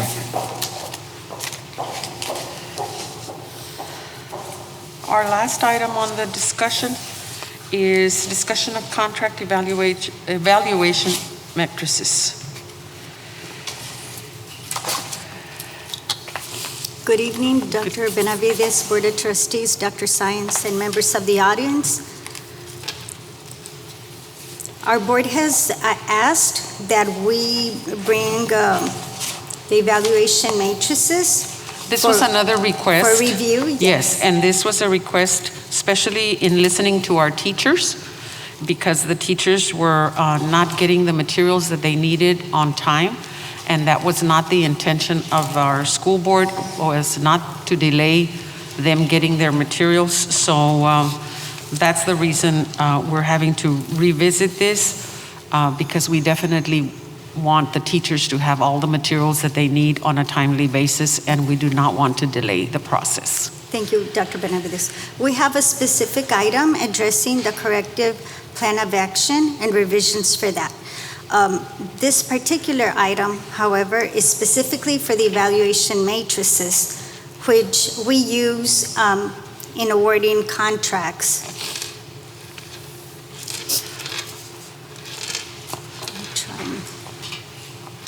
Okay, so this is not the one I was talking about.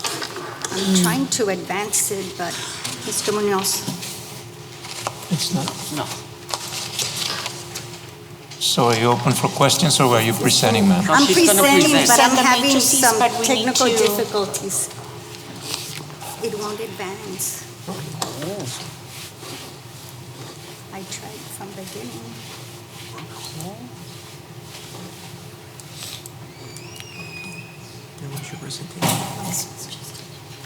It's that one. There we go. Thank you so much. This is not the one that I was talking about. This is just the evaluation matrices. Right. But at least the teachers will know that we are listening to them and that we're going to be looking at those processes. And we do have that item in just a minute. Yes. Yes. Thank you. Okay, so in determining to whom award contracts, the state of Texas, through Texas Education Code 44, specifically Section 44.031, the state delineates evaluation criteria that we shall use in awarding contracts. So with the exception of professional services, which I will cover in another slide, these are the contract selection factors, which are the evaluation criteria that we use as delineated by the state. So number one is the purchase price. Number two, the reputation of the vendor and of the vendor's goods and services. Number three, the quality of the vendor's goods and services. Number four, the extent to which the goods or services meet our district's needs. Number five, the vendor's past relationship with the district. Number six, the impact on the ability of the district to comply with laws and rules related to historically underutilized businesses, and that applies to federal funded procurements. Number seven, the long-term cost to the district to acquire the goods or services. Number eight, this one applies to local and state funded procurements.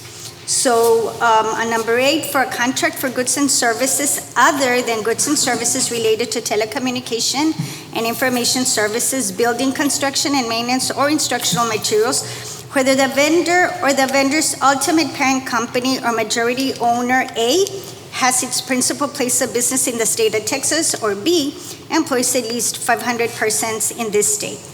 And then number nine is any other relevant factor that we specifically included in our request for bids or proposals. Then we have B1, which states that in awarding a contract by competitive sealed bid under this section, a school district that has its central administrative office located in a municipality with a population of less than 250,000 people may consider a bidder's principal place of business in the manner provided by Government Code 271.9051, which is in the next slide. This section does not apply to the purchase of telecommunication services or information services, as those are defined elsewhere. Nonetheless, this criterion cannot be given any consideration in federally funded procurements. So, and we will go one by one and cover those four evaluation matrices. So this is foundational information to help us all understand the concept of how those evaluation matrices have been developed. So section 271.9051 is giving consideration to the bidder's location when their principal place of business is within the state of Texas. And again, this applies to local and state funded, but not federally funded, because the federal government expects us to consider the entire United States as local, not the state of Texas as Texas does with the local and state funding. So this section applies only to a municipality that is authorized, and municipality here also refers to school districts. As you saw in the prior slide, it referred us to this government code. So this section applies only to a municipality or school district that is authorized under this title to purchase real property or personal property that is not affixed to real property. In purchasing under this title, any real property, personal property that is not affixed to real property or services, if a municipality receives one or more competitive sealed bids from a bidder whose principal place of business is within the district and whose bid comes within 5% of the lowest price, then we as a district have the option of considering that local or state bidder. So this applies to contracts that are less than $100,000 for construction or a contract for other purchases in an amount less than $500,000 with either the lowest bidder or the bidder that comes within the 5% of the lowest bidder. So this section does not prohibit us from rejecting all bids, and it doesn't apply to the purchase of telecommunication services or information services as those are defined elsewhere. So then we will advance to our La Jolla ISD evaluation matrices. So again, these were developed from the state education code 44.031. And so price will always be the heaviest weighted. Here, these are the evaluation matrices that were approved by our school board of trustees on May 12 of 2021. And so on purchase price, the weight for that particular criterion is 35 points. The reputation of the vendor and the vendor's goods and services is 5 points. The quality of the vendor's goods and services is 10 points. The extent to which the vendor's goods and services meet our needs is allocated 12 points. The vendor's past relationship with our district is 1 point. Number 6, as you notice, does not have any points because there are no state laws that govern historically underutilized businesses. We take that into consideration with federal funds, but even at the federal level, the federal government does not state that we have to give it any weight. We only are required to give those vendors consideration. And then number 7 is the long-term cost to the district to acquire the vendor's goods or services for service, supplies, maintenance, etc. So it's in essence the total cost of ownership. That's 7 points. And then number 8, which is if the vendor has their principal place of business within the state of Texas, or they employ more than 500 persons in the state of Texas, we have allocated 2 points to that criterion. Then environmentally sensitive is 2 points, delivery 7 points, district community involvement 3 points. If the company or local representative is involved in litigation against the school district, that's 6 points. And then any other relevant factor that was specifically listed in the request for bids or proposals is allocated 10 points. So these evaluation matrices translate to our evaluation charts. And for those solicitations that we process through our e-bidding system, we have a template online that our procurement evaluation committee administrators use to evaluate vendors. So we give them access to the documentation that those vendors submitted. And from that information that we make available to them, they evaluate each criterion accordingly. Are there any questions on this matrix, or would you like for me to cover all 4 and then address questions? I think they're similar, right? They're very similar. The next one, Dr. Zamora, which is the federally funded, will not include number 8 from the prior slide, from the non-federally funded.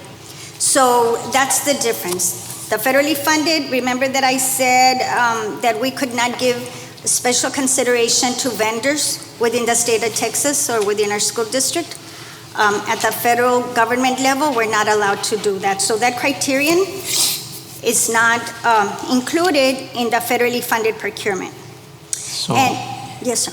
No, I was just going to say, because I think we discussed this back in July when we were looking at adopting policies, updates. And at that time, we discussed this 44.031, and I did make a point, I think at that time, related to number 5. But I'm also now looking at number 2, on the reputation of the vendor and of the vendor's goods and services, and then the vendor's best relationship with the district. And just placing myself as the one, let's say that I'm the one making the purchase personally, I think that I would weigh number 2 and number 5 a lot higher than just 1 and 5 points. And I think that the reputation of the vendor is very important, and so is the vendor's best relationship with the district. And that there may be some things in past history that the district may just say that we ought not be considering that particular vendor. Dr. Zamora, if I may add, I think when we've touched on this before in the past, and it was higher before, number 5, I believe. Yes. But we spoke about it, why holding it against a vendor who has no past experience with a district and keeping them from scoring a higher score. Like, in other words, we were holding it against someone. No, this is for vendors who have a past relationship already. Right, and if we have had a negative relationship with that particular vendor, would it not be weighed higher than just a 1? They go hand in hand. In the past, Dr. Zamora, to reiterate on Dr. Cantu's comment, it used to be higher, and the board's concern at the time was that those vendors with whom we did not have a past relationship with would be penalized. So, yeah, but I'm not for penalizing vendors that are not that do not have that history. But I'm saying as an individual, if I'm going out to seek someone to come and do work for me, I think that I would really consider number 2 and number 5 as being very important. And so now I'm putting myself in the place of the district. Wouldn't we want to do the same thing for the district? Well, the two is, yes, you're right, the 2 is, maybe should be higher, yes. But like I said, the reason that we went down on number 5 was that we didn't want to penalize someone who didn't have a relationship with the district. But if the reputation of them, it was a little bit higher, right? Was that 5? I don't remember the prior point allocation on reputation, but number 5 was higher. I want to say it was at 2 points, and we brought it down to 1. However, we can make any necessary adjustments at the board's direction. So if you would like to see reputation higher, or the vendor's past relationship, we can certainly make those adjustments. Will you provide direction as far as where you want us to reduce points, or will that be at administration's discretion, Dr. Zamora?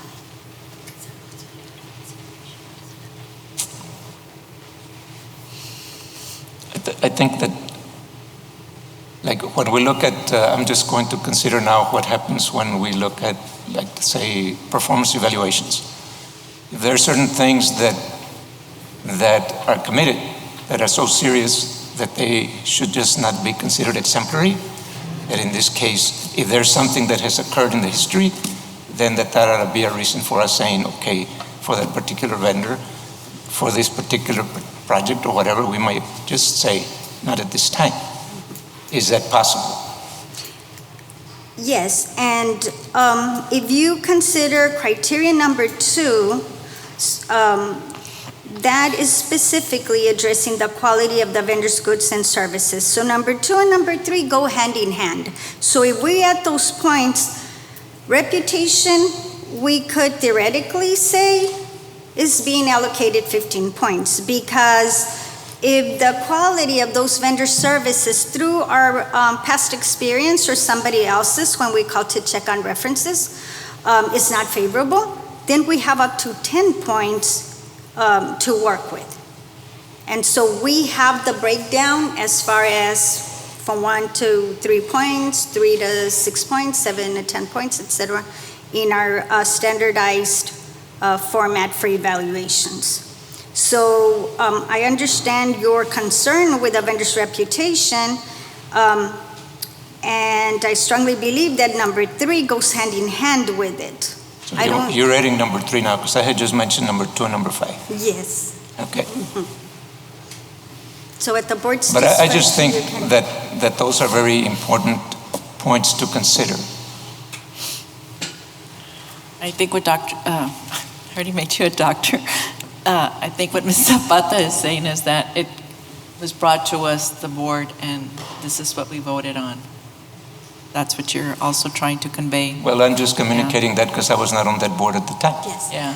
So, But we are flexible, so if it's the board's desire for us to make a different allocation of points, we will certainly follow through accordingly. This is a discussion item, and board, if we want, we can bring it back maybe in a work session where you can give us some recommendations.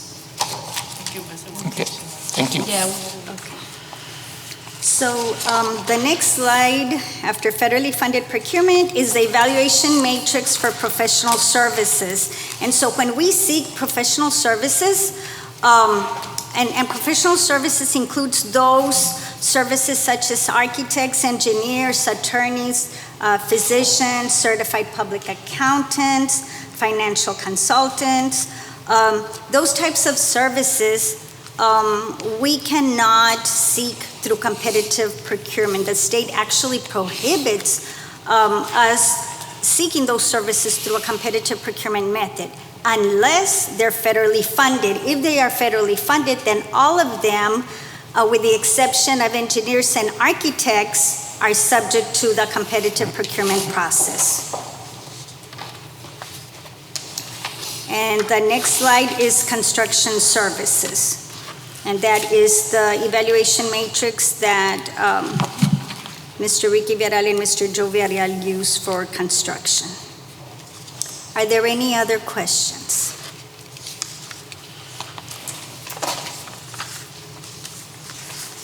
Okay, so if there are no more questions, this concludes my presentation. Thank you. Thank you. Thank you. Thank you so much. Thank you.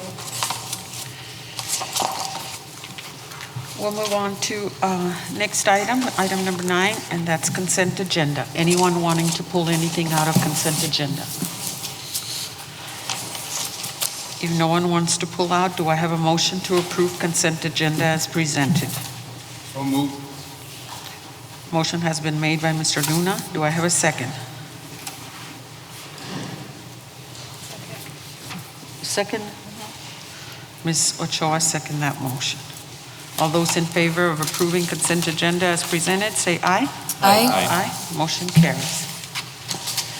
We'll move on to contracts. Item number 3, approval of resolution number 2022-10, setting the tax rate for the 2022-2023 school year, a minimum of 12700 per 100 valuation, with 0.9746 for maintenance and operations, and 0.2954 for interest and sinking for the La Joya Independent School District, making certain findings and providing for a severability clause.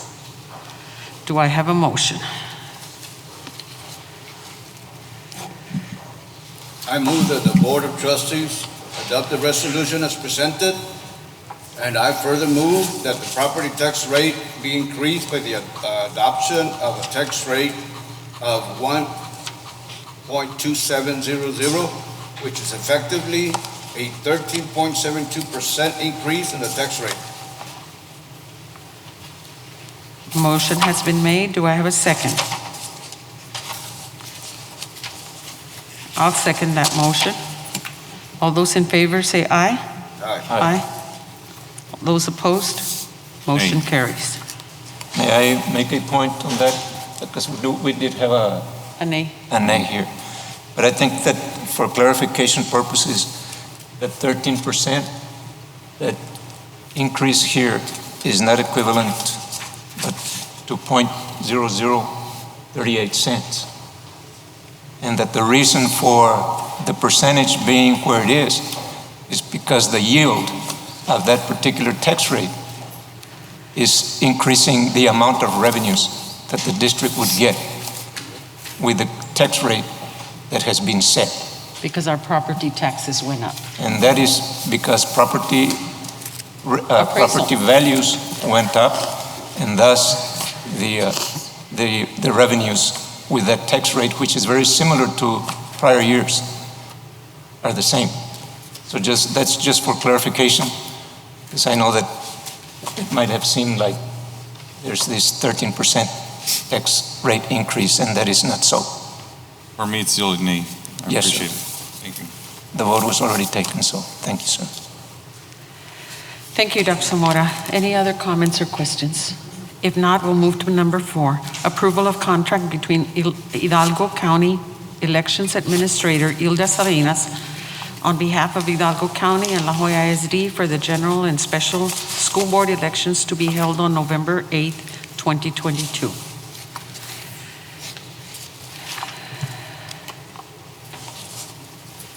Can we get some clarification? I know. So move. We'll discuss. Do I have a second? Second. Second? Okay, let's open it for discussion. Mr. Cantu asked for some clarifications on this. So, Dr. Saenz? Is there a particular question? Just in general, what the item's about. Yes, this item basically is for the school board elections, which we will have 3 school board positions that are up for re-election and 2 school board positions that are unexpired. And so this is a contract with Hidalgo County to hold these elections for the estimated cost of $107,735. So who, the district is liable for that money? The district pays this, yes. For election day? Yes. That's our share So of the cost. basically, the district is paying for 2 separate elections because we have the 3 expired positions and the 2 unexpired positions. So it's basically paying for 2 elections. For just one day, which is election. On one day, November the 8th. A lot of money. It's a lot of money, yes, I know. Okay. Any other questions? If there are no other questions, a motion and a second have been made. All those in favor say aye. Aye. Aye. Motion carries. We're going to go for bids. Item number 22, approval of school and office supplies for warehouse stock bid. And I believe there was a tie bid. So, ladies? Also move. Okay, a motion has been made by Mr. Cantu. Second. A second by Ms. Ochoa. All those in favor say aye. Aye. Motion carries, but we're gonna do the tie bid to make sure who gets it. This relates to that criterion that referred to the tie bids. Yes. Covered in the evaluation matrices. So we have 3 tie bids. The first one is item number 12, notebook, filler, paper, and the 2 vendors that are tied are Pyramid School Products and LMAC Incorporated.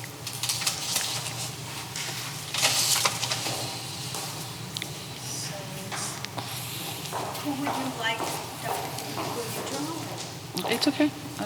So there's Pyramid and LMAC. I'll do this one and then you can get Dr. Zamora and Mr. Cantu.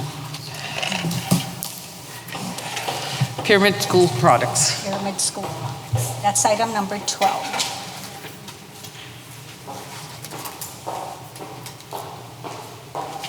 The next tie bid is item number 18. And that's for pads, letter size and canary. And the 2 tie bid vendors are Pyramid School Products and AHI Enterprises.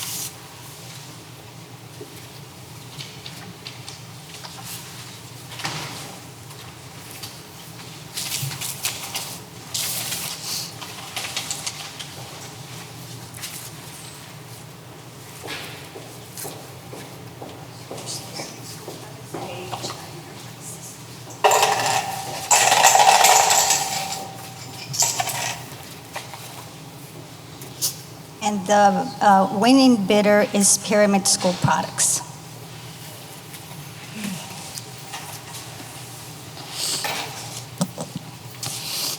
The final line item bid that's tied is item number 48, and it's a half-inch black presentation binder, and the two tie bid vendors are Pyramid School Products and School Specialty.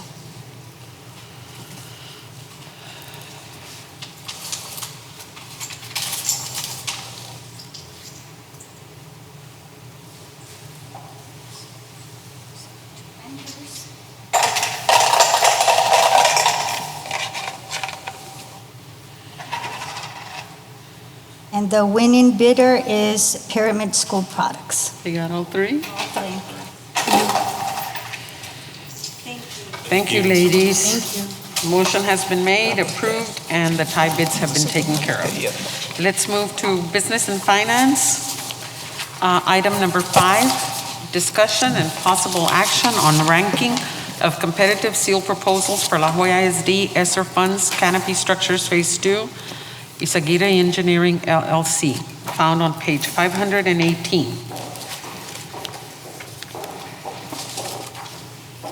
So move to approve. Motion has been made to approve by Ms. Ochoa. Do I have a second? Second. Second by Dr. Cantu. Any questions? If there are no questions, all those in favor say aye. Aye. Aye. Motion carries. Number 6, discussion and possible action on authority to negotiate contract with a contractor offering the best value to the district based on the published criteria and on ranking evaluation of competitive seal proposals, La Jolla ISD, ESSER funds, Canopy Structures Phase 2, Isaguirre Engineering Group, LLC, found on page 521.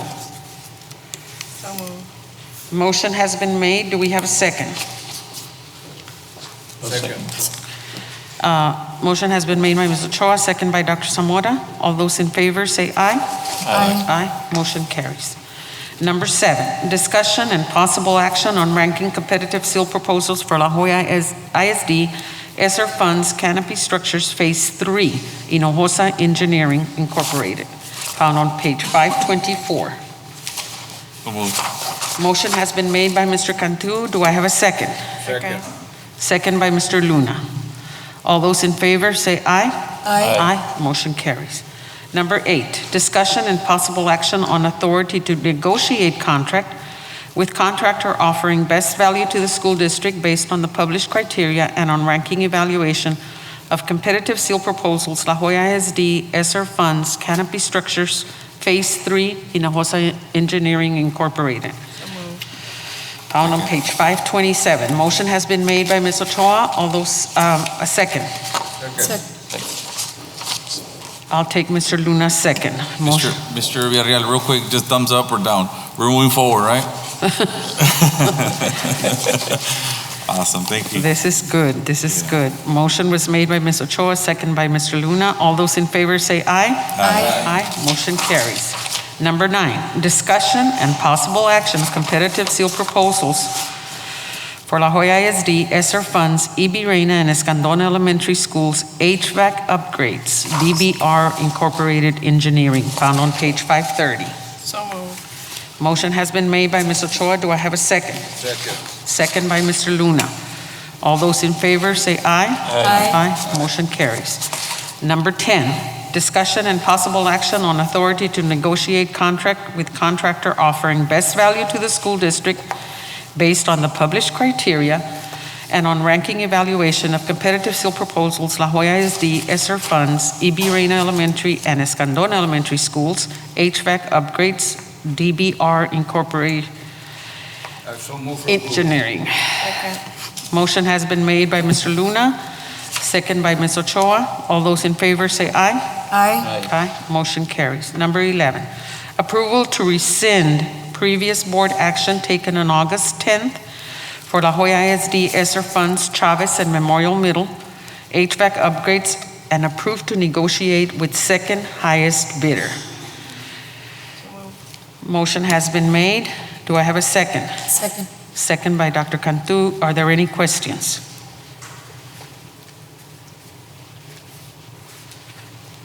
What's the reason for going with the second one?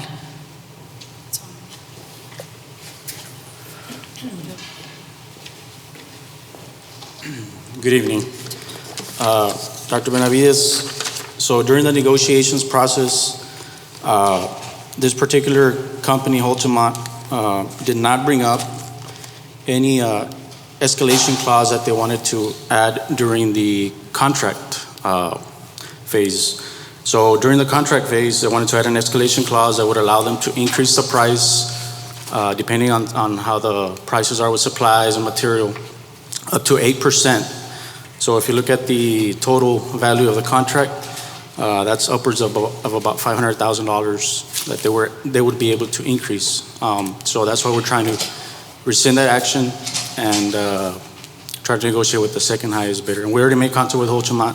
We tried to renegotiate. They didn't want to take it out of the contract. So through Mr. Jaime Munoz, we were recommended to just rescind the action and negotiate with the second highest. I'm glad I asked. Thank you. Motion has been made by Ms. Ochoa, second by Dr. Cantu. All those in favor, say aye. Aye. Aye. Motion carries. Thank you, Mr. Villarreal. Number 12, approval of revisions to corrective action plan to improve procedures regarding purchasing and acquisition, found on page 556. Is item 11, right? Yes, number 12. 12, I'm sorry. 12.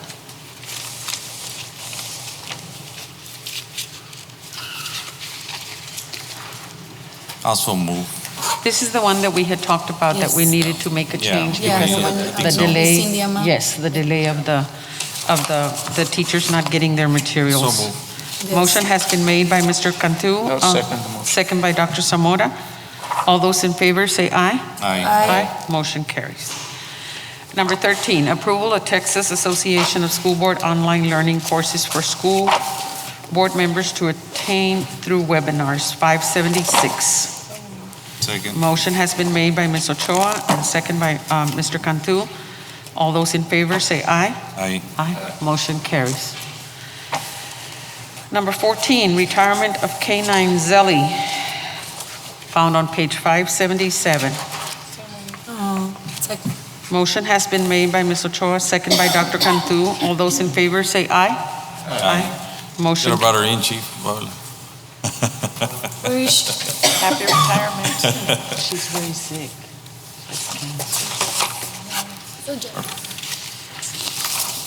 Okay, thank you. Human Resources, E. Number 1, approval of maximum class size exception, found on page 604.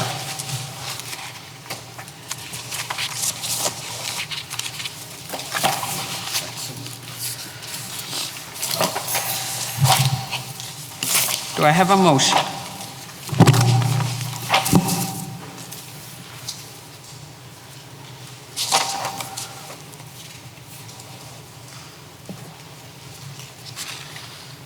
Move to approve. Motion has been made. Do I have a second?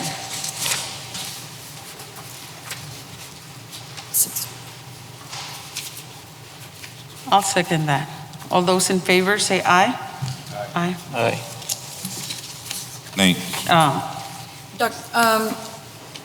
I would have to This say. is the class reduction, right?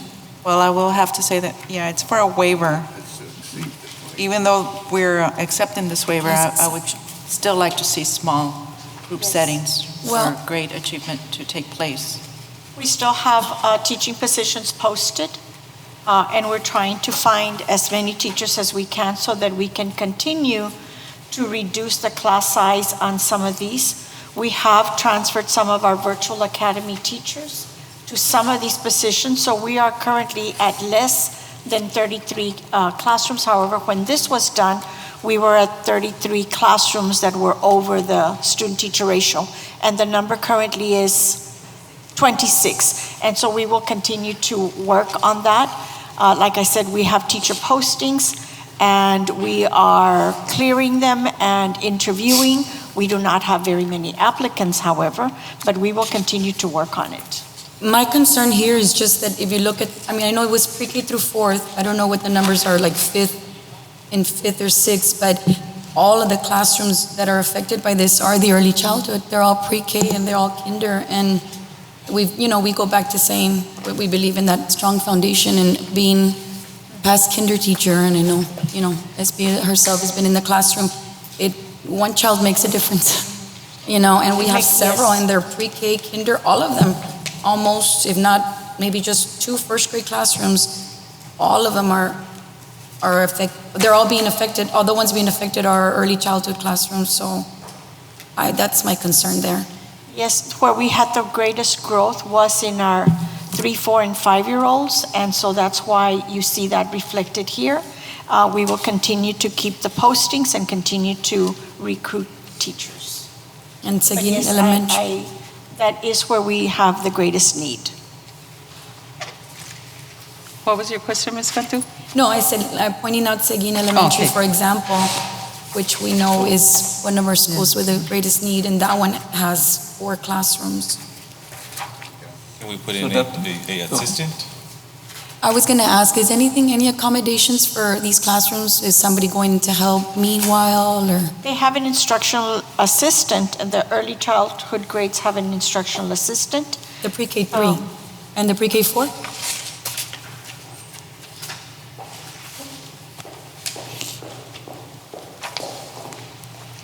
In the pre-K 4 classrooms, if they are a dual language classroom, then they do have an instructional assistant. All pre-K 3 classrooms that are either multi-age or not do have an instructional assistant in the classroom as well. And I would like to add of the class size overages that you see listed here, 4 of them are now covered by teachers who were transferred into the position who were previously in our virtual learning academy. So there are 4 less kinder and pre-kinder classrooms that are over the 22-to-1 ratio now. Yes, that's great. And so out of these classrooms here, some of them then have an assistant in there? That is correct, yes, ma'am. So then the ratio is not 26-to-1, like for example, some of these, it's a 24-to-1. That one has an assistant, so it's really 24-to-2?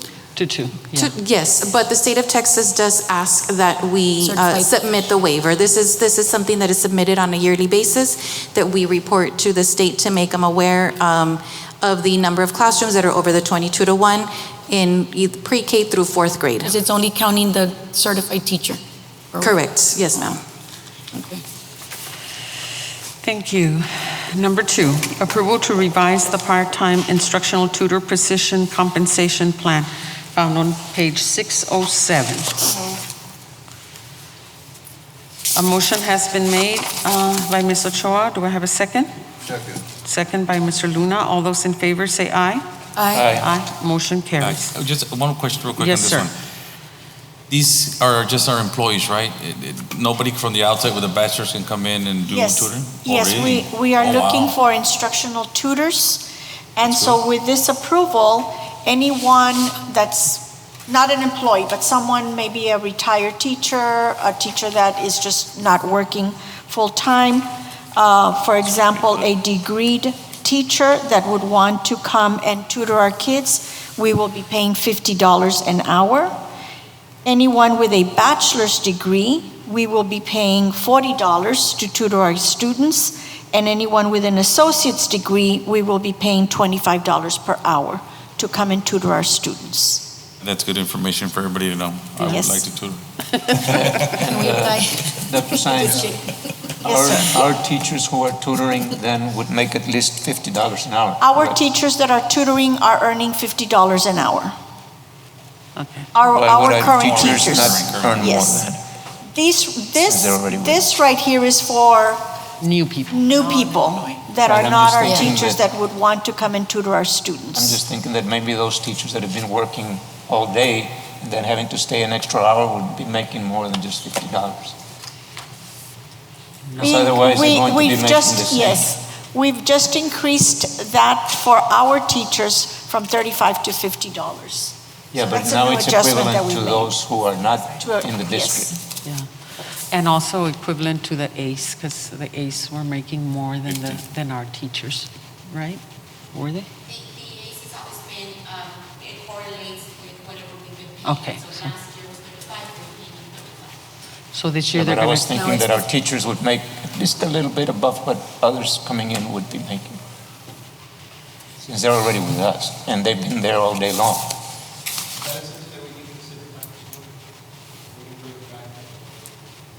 Because we've got them tutoring 3 days out of the week. An extra hour. That's correct, Dr. Zamora. Okay. Item number 3, approval of the extra duty pay for curriculum development and planning for teachers and core content coordinators stipend, found on page 610. So move. Motion has been made. Do I have a second? Second. Second, motion by Mr. Cantu, second by Dr. Cantu. I had a question on this. Can someone explain what's going to happen here?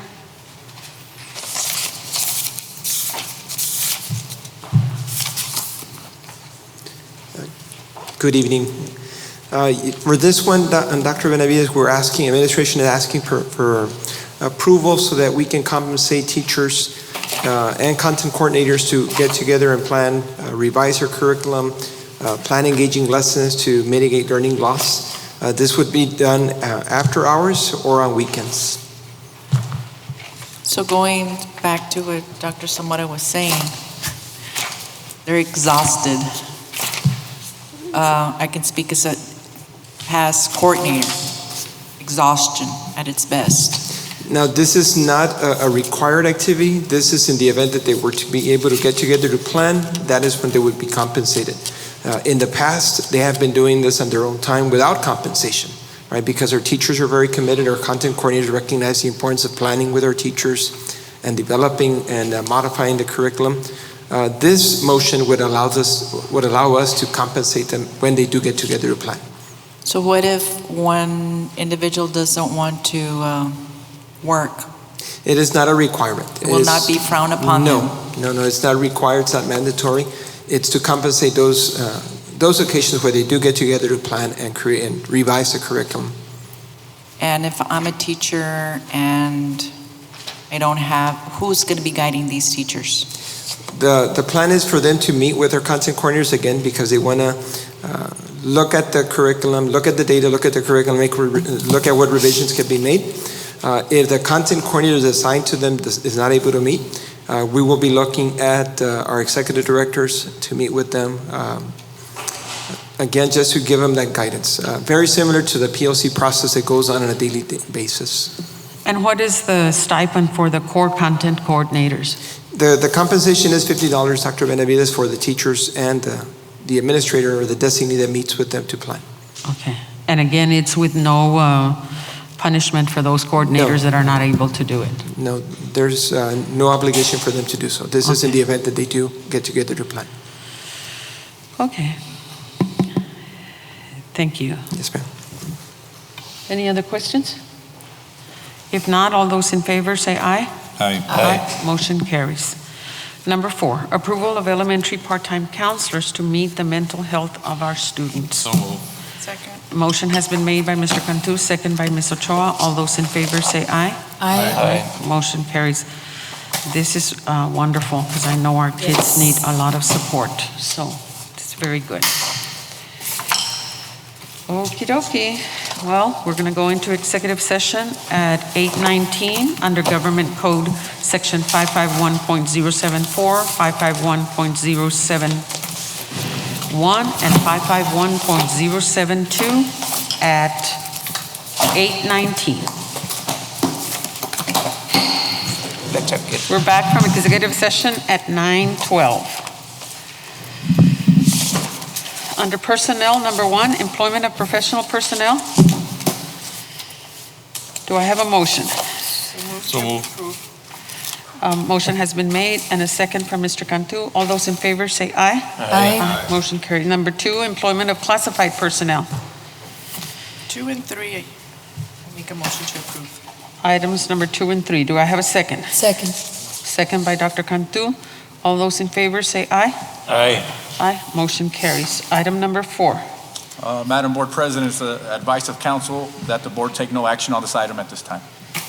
Do I have a motion? I move that no action be taken on number 4. Second.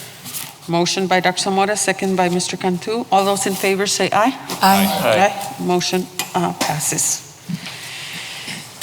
Items 5 and 6, no action. Okay. Do I have a motion to adjourn? So moved. Motion has been made by Ms. Ochoa, second by Dr. Zamora. All those in favor say aye. Aye. Motion carries. Meeting is adjourned at 9:13.